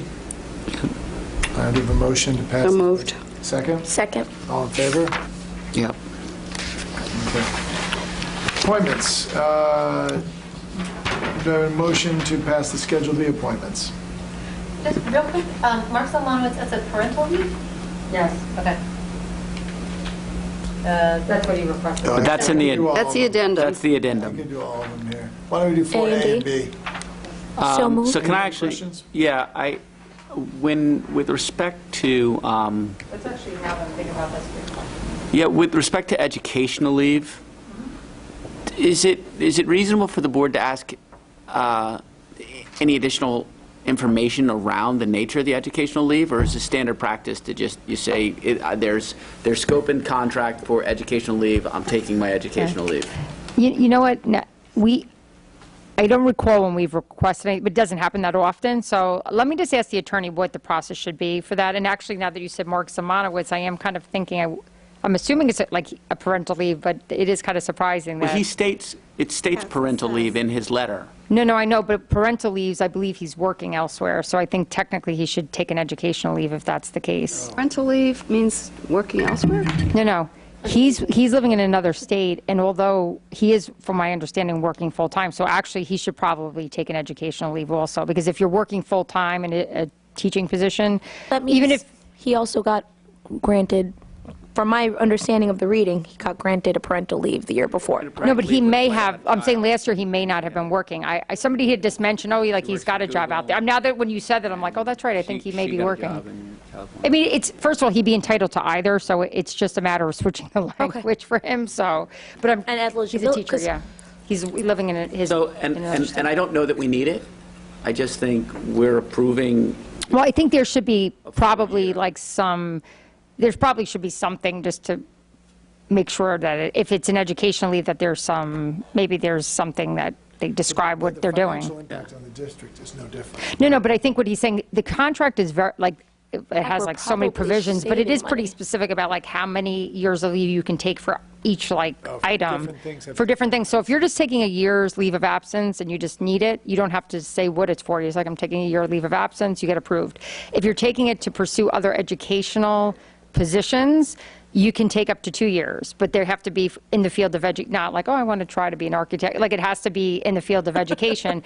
And then if it's 3 years, it's for parental leave, and it's either maternity for like to care for a minor child, for an adoption. I mean, it's pretty specific. It's not, there's got to be, there's I think reasons we should just ask between the each. question. Okay. Right.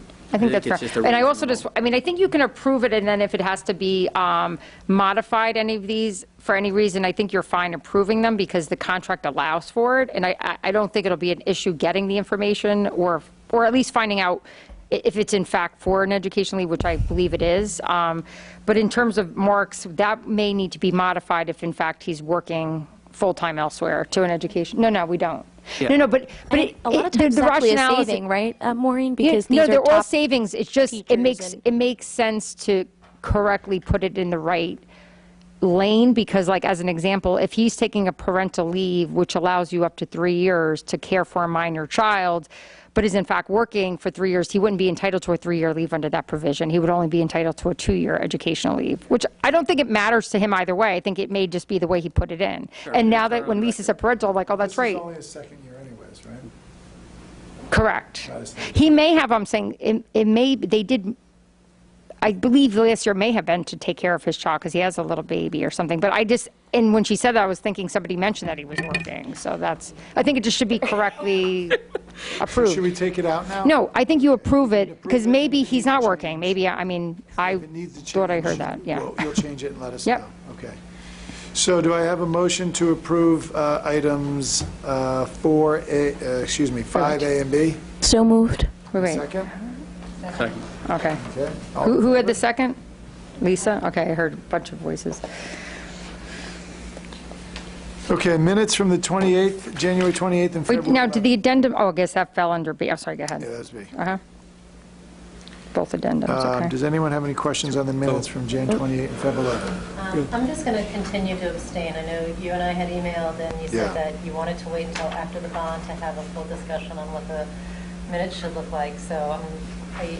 I'm just going to continue to abstain. Okay. So do I have a motion to pass 6A and B? So moved. And a second? Second. All in favor? Okay. Yeah, I got that. Mm-hmm. One abstention. Okay. Policy.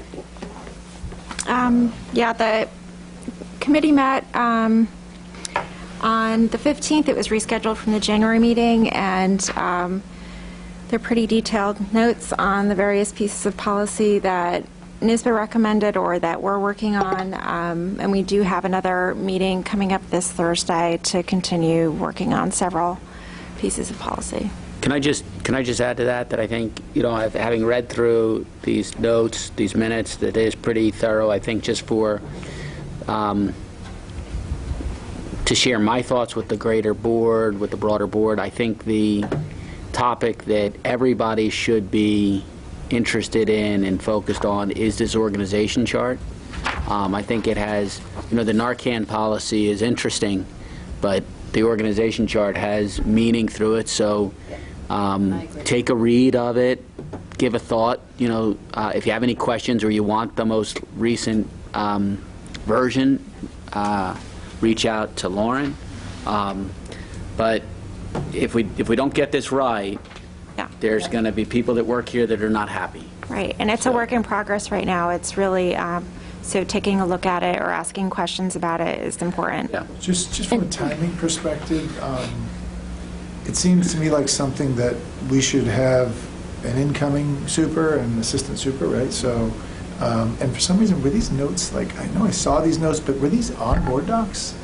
Because I see that, now I see them here in my printout, but for some reason when I went online, I didn't see them. But anyways, just from so I might have missed a point, but from a timing perspective. It's not there as an attachment. If you click on the committee reports, it just comes It's up in in the there, window. okay. What were you just saying, Doug?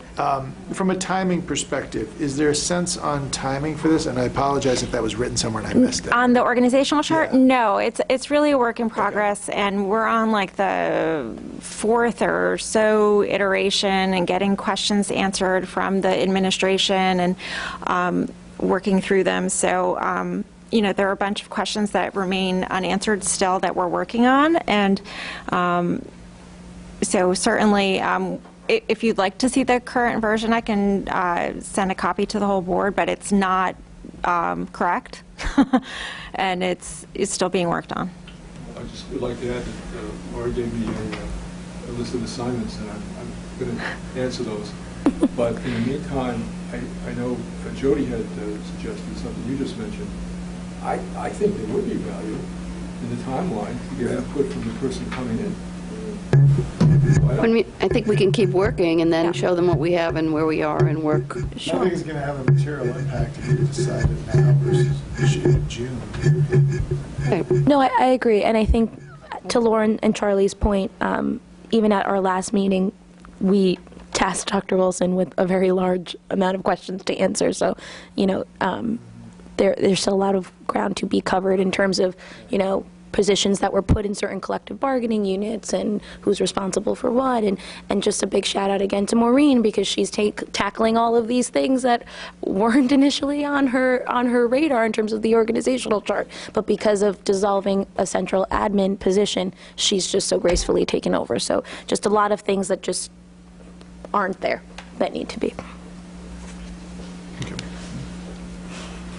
Is there anything else on the? No, I mean, we'll be talking about the organizational chart at the next meeting. So certainly, if you want to see a copy of the current draft, and then let us know any of your additional questions. But some of the questions that you might have might be ones that we're currently working on and are outstanding. So, you know, and the other pieces are not as pressing. That's Thursday at 4 o'clock.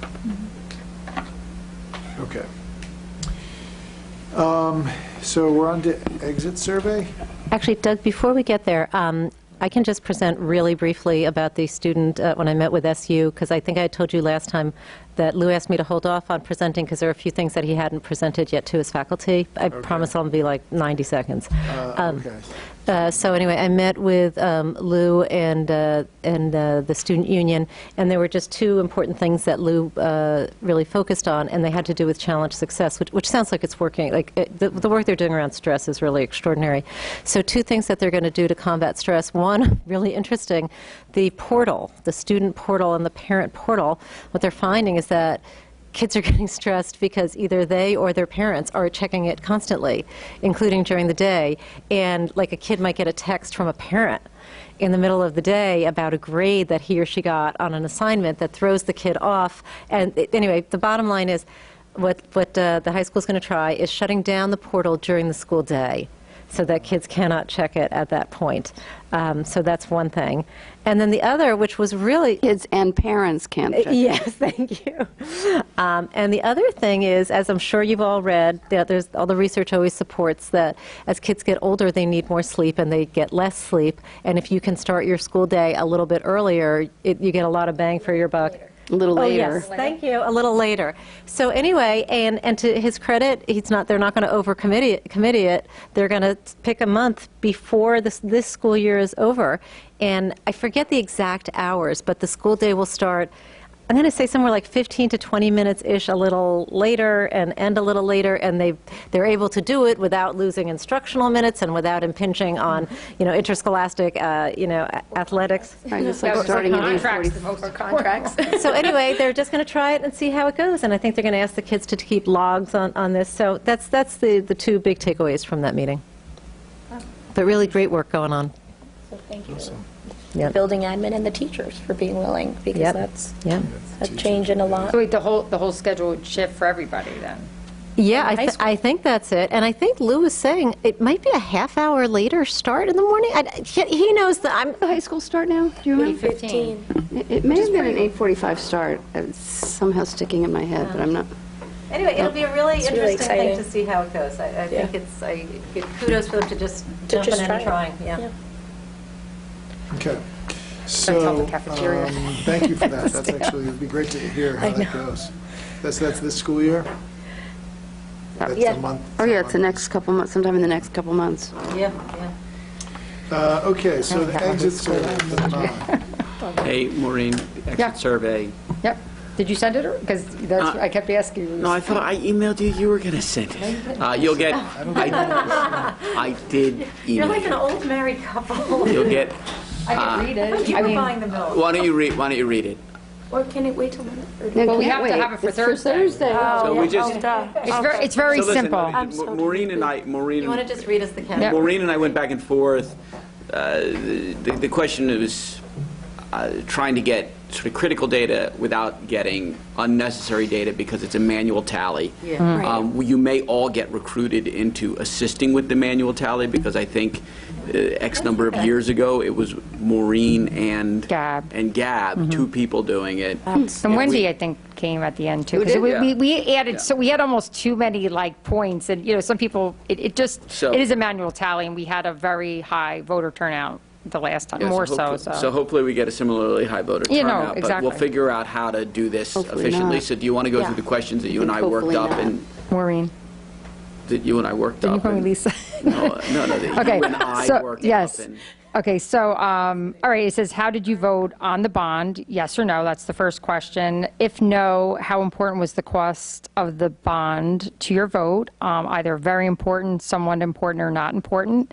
If you voted no, which of the following would you support? Check all that apply. A, building repairs. B, the middle school auditorium renovation. C, hillside addition. Or D, none. Because we just kind of felt that the music suite is kind of within the building repairs.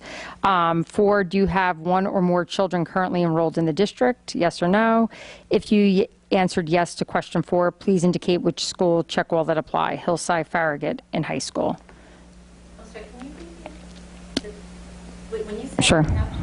Oh, no, there was a separate question that just asked whether you do you currently have children in the currently enrolled? Because the last time we had, like, you could be like 10 things, like you went here, you graduated, you had a child here, you still have, it was like, people were like. Don't need that. Yeah, and it was like, what do we learn by that? The first one you said was the cost of the bond? Right, so the last time we did ask a similar question just in terms of trying to have a sense of the cost. So if you voted no, how important was the cost of the bond to your vote? I think from my perspective, we really only care if you vote no. If you vote yes, then you voted yes. It was kind of the same thing. no, The yes really didn't matter. It was the no votes that matter. I have one suggestion. Yep. Instead of saying Hillside Edition, I would actually break that in two and say Hillside Edition classrooms, Hillside Edition cafeteria.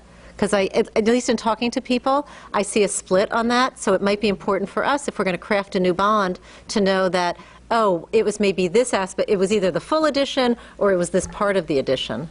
Well, we talked about like how, because we also know some people don't think it's ambitious enough, so we weren't sure how to capture. If it's ambitious enough, they're going to probably vote yes. I think. We thought about that too. It just, you know, I guess here's the one thing that we also need to think about. We could do that. However, there is a sort of practical element to it, is if we get to a point where this data matters, it's because it was voted down. And then we're looking at 90 days and then trying to get something that gets the necessary building work done. We're working in those 90 days. We're allowed to work. We're working in those 90 days, but then I guess the issue is I am skeptical that there'd be enough texture that you'd get hillside classrooms, yes, cafeteria, no, and then have the confidence as a board to raise a bond that is. You'd have to go back out and do the same level of $15 meetings. million. When we need, we need to get the. Do you see what I'm getting at? I don't, because I think what he's getting at is if the bond goes down, the bond we redo is going to be basically repairs. It's going to be a repair bond. Now, I think that's. But see, I think it may not, because I think from what I hear, I think there's support for classrooms. So it may be repair work plus an addition of classrooms, but not a cafeteria. That's why I think, and it will also give us insight as to whether a cafeteria would make it into a second bond. But I think the classrooms have interest in them. I mean, there's frustration because it's an insufficient amount of classrooms, but I think there's momentum to have the right number of classrooms. So that's why I think it's an important distinction rather than just calling it an addition, the two pieces of it. At least from what I hear. I hear that split. I don't think it matters. I think it really doesn't matter if you put that in. Does anyone? But I think it helps guide if we would do an addition with classrooms. It could just be hillside addition classrooms, hillside addition cafeteria, like it would be C and D. That's what I was suggesting. The one thing as we just talk about the timeline, and again, I know it's late, but just as we talk about the 90-day timeline, be very clear that within 40 days, you would have to have a new scope of work because it's required to be publicized. Right. Like, I have to get into newspapers, which requires us to have that decision made within 40, like, I'm just saying is, be clear that there's no way you're getting it done in 90 days. Wait, the 40 days, I thought we have to do. You have 90 days, but you have to publicize it 45 days in advance of the vote, which needs the board to approve it at a board meeting. Then you need about, like, I can't call it takes like 4 days to call the newspapers. But if we were looking at, say, a June, I'm just going to pick a date at the end of June, that means that sometime in May, we would have to have that clarity. No, before that. Well, yeah, May, like May 1st. If you end of June, May 1st. Then by early May, we would need to have the clarity. And the vote is at the end of February.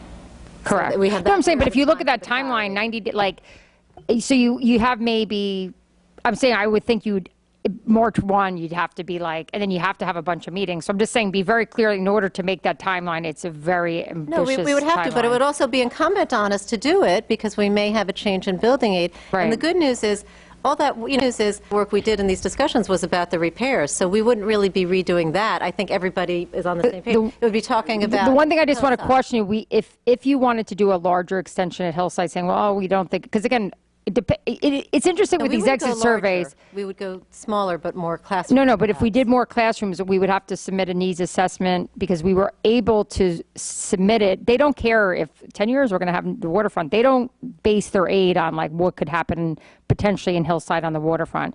They base it upon what your classroom needs are today. So the reason we did, as we know, the cafeterias, because that was something they would fund today. We'd have to be cautious that we would have to also allow for the time to go back to the state.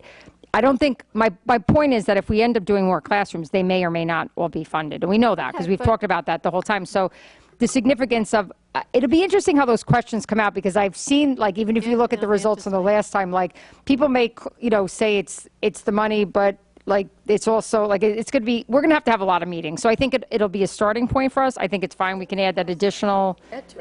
So Maureen, in the exit survey... I'm just concerned about the timeline if it goes down. I just want everyone to be very aware that, like, Let's cross we're going to that be bridge having... when we get there. Okay. Okay, Thursday night, we'll see where we are. Yeah. But in terms of the exit survey, how did you vote? And you voted yes. Is there more that you answer? Do you have children in the district? children. Do you have children in the district? What and schools? Okay, thank you. I mean, And Tim so now- raises a good point, because, whatever is on the exit survey doesn't mean we have to go with it. There's a sense that, like, I might vote no, and that means not this proposal. And that's sort of a risky way to think about it, because I agree, like, just because someone says that they want, the classrooms but not the addition, doesn't mean that, as a board member, I'm going to support that. No, we'd have to have very thorough discussions as a board just and cross listen that to our bridge when we get community and come up with what we think would be the bond that would pass, and that's right for the I community. think we have to That's come what up we'd have with to the do. bond that will pass. It's a and Thursday.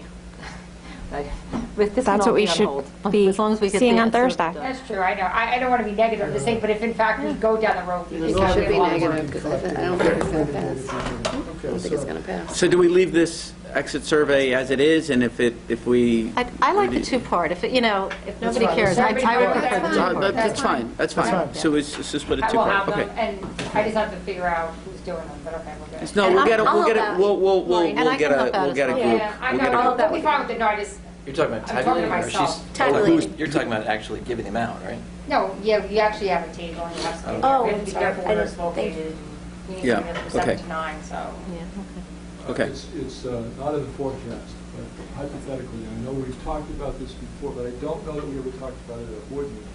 In terms of posting information and sharing it with the public, I should like to add that if there were a snowstorm, whatever the weather, that will Yes. take place. It's important that people understand. Right. The fact that if you see the snow and the weather coming down, you go, well, Not in the cancel. forecast. No. Yeah. Yeah, and Or like election. the one thing I want to say, if anybody that day helps with the exit surveys, you can't We talk shouldn't to debate people. this because it's against our not supposed to older snow. We shouldn't debate that.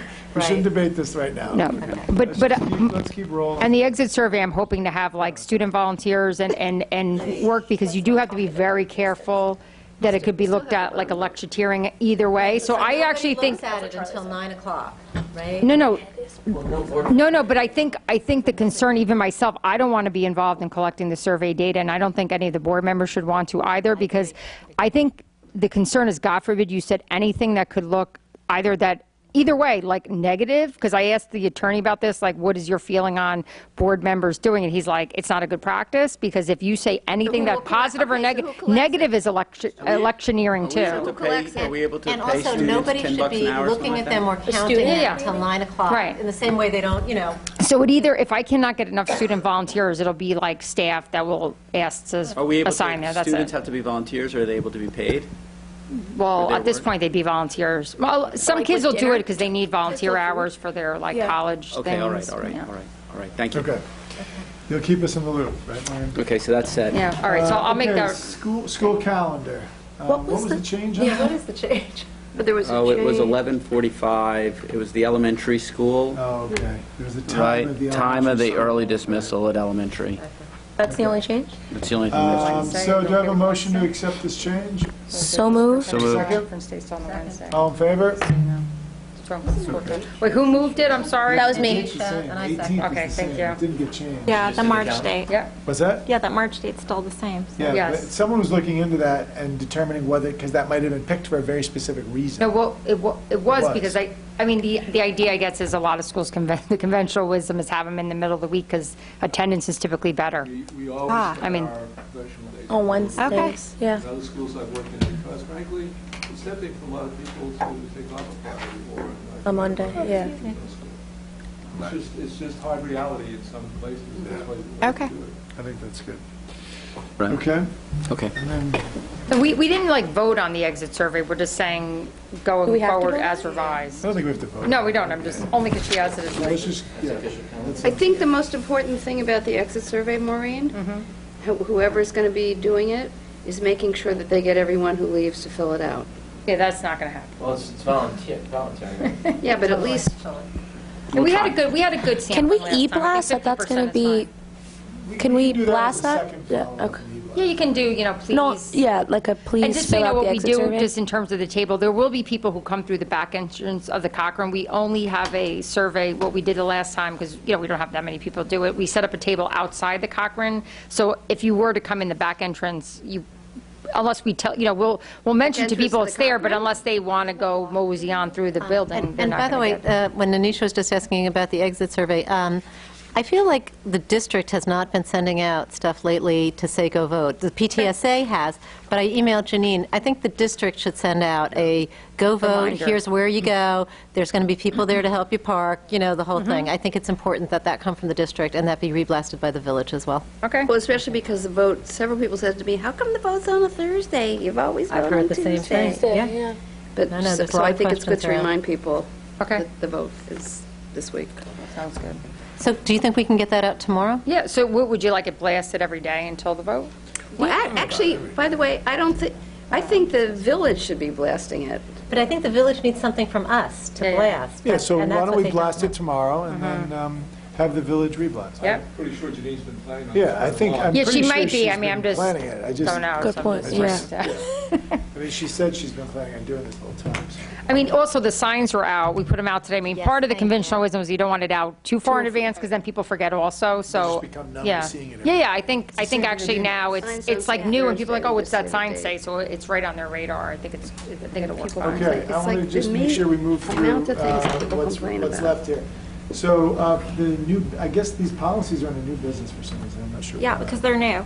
Wouldn't that still just be under policies? Yeah, I don't know. Okay, got it, never mind. There are two drafts of new policy. One is a revision, but the first that's new is a opioid prevention policy and regulation, and that's something that would be new for our district. So we modeled the policy on a number of other area policies that address this issue. If you want to, please take a look through it. It's already been reviewed by our attorneys. But it would require, the regulation you'll see requires state mandated training of our medical staff and other steps to be put in place. So And thank you guys for working on this. This sounds like a really good policy. the second was one that Maureen requested that we revise. So this is the first read of the fixed assets, Right. counting of fixed assets. And Maureen, if you want to just explain the increase that you're suggesting. Yeah, so this policy, the amount in this policy, I think, has been the same for many, over probably 20-plus years. And quite frankly, we're tracking, typically a fixed asset, you shouldn't be, something of a value of $500 of that level would not be considered a fixed asset. So we're trying to get our fixed asset amount is still lower than our depreciation threshold, which is like a separate accounting we do for that. But in terms of our even ability to pay for things within the budget, when equipment is like a and fixed assets are a contingent item in the budget, and having such a low threshold of like $500, like if, God forbid, like if you needed to replace something, you don't have that money in the budget, you can't even purchase it, and then it also requires us to track, like, so even a teacher's desk becomes a fixed asset, where in other districts, most people use $5,000. I'm trying to get up because it's, right now we're tagging and accounting for anything that we purchase that's more than $500, which is really beyond like what people consider to be a fixed asset. And even like accounting, our accountants are like, it seems so excessive, you know, the way we're tracking all these items. And we're keeping 3 different lists: an insurance list, a fixed assets list, and then another, a fixed assets list for depreciation, and a regular fixed assets list, which is, most people have one, and they use it for $5,000 capitalization with depreciation. We could. I mean, I was just trying, I didn't know what your comfort was. Some people want it still to be like not at the 5, they want things tagged at a lower level, so I was, for theft, yeah. All right, so there are things like Chromebooks. We do tag, but what's interesting, we tag Chromebooks for other purposes because we have to, because we're also giving a one-to-one, we're giving to students. So we're going to do those. They would still, other than the Chromebooks, we would still have that process for this because we tie them to individual students.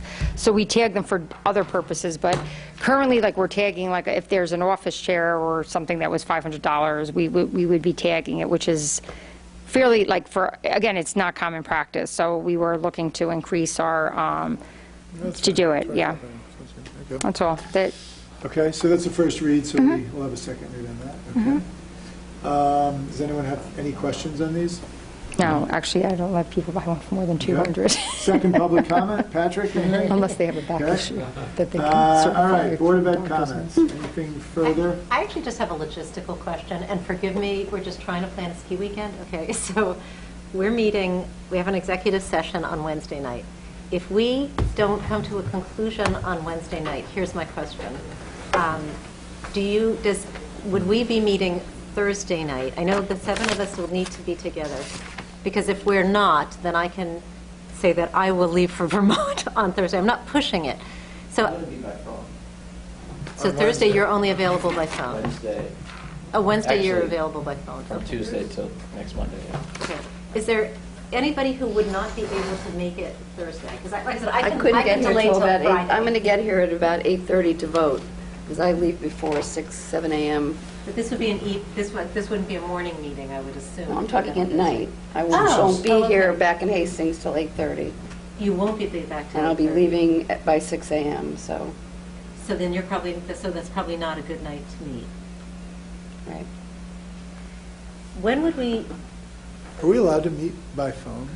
I don't think so. Well, you're not allowed to vote by phone, right? It was Not allowed to vote you by can phone. Skype, but you have to be like in a public place where you are. That's No, for but a this is an public executive meeting. session. Pardon me? That's for a public meeting.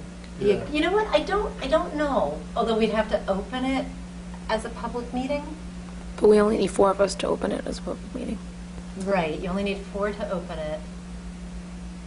So I guess the answer is we Do don't. we plan on doing business on Thursday, I think is the question. Right. Well, I don't know. I mean, I would hope that we can Finish do what we need everything. to do on Wednesday.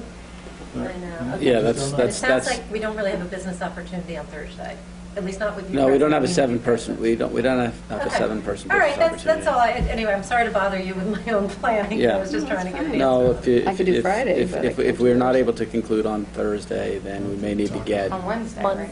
Then we on may need Wednesday, to- then we may need to try to work out an executive session telephonically and make sure that that's kosher with Stephanie and.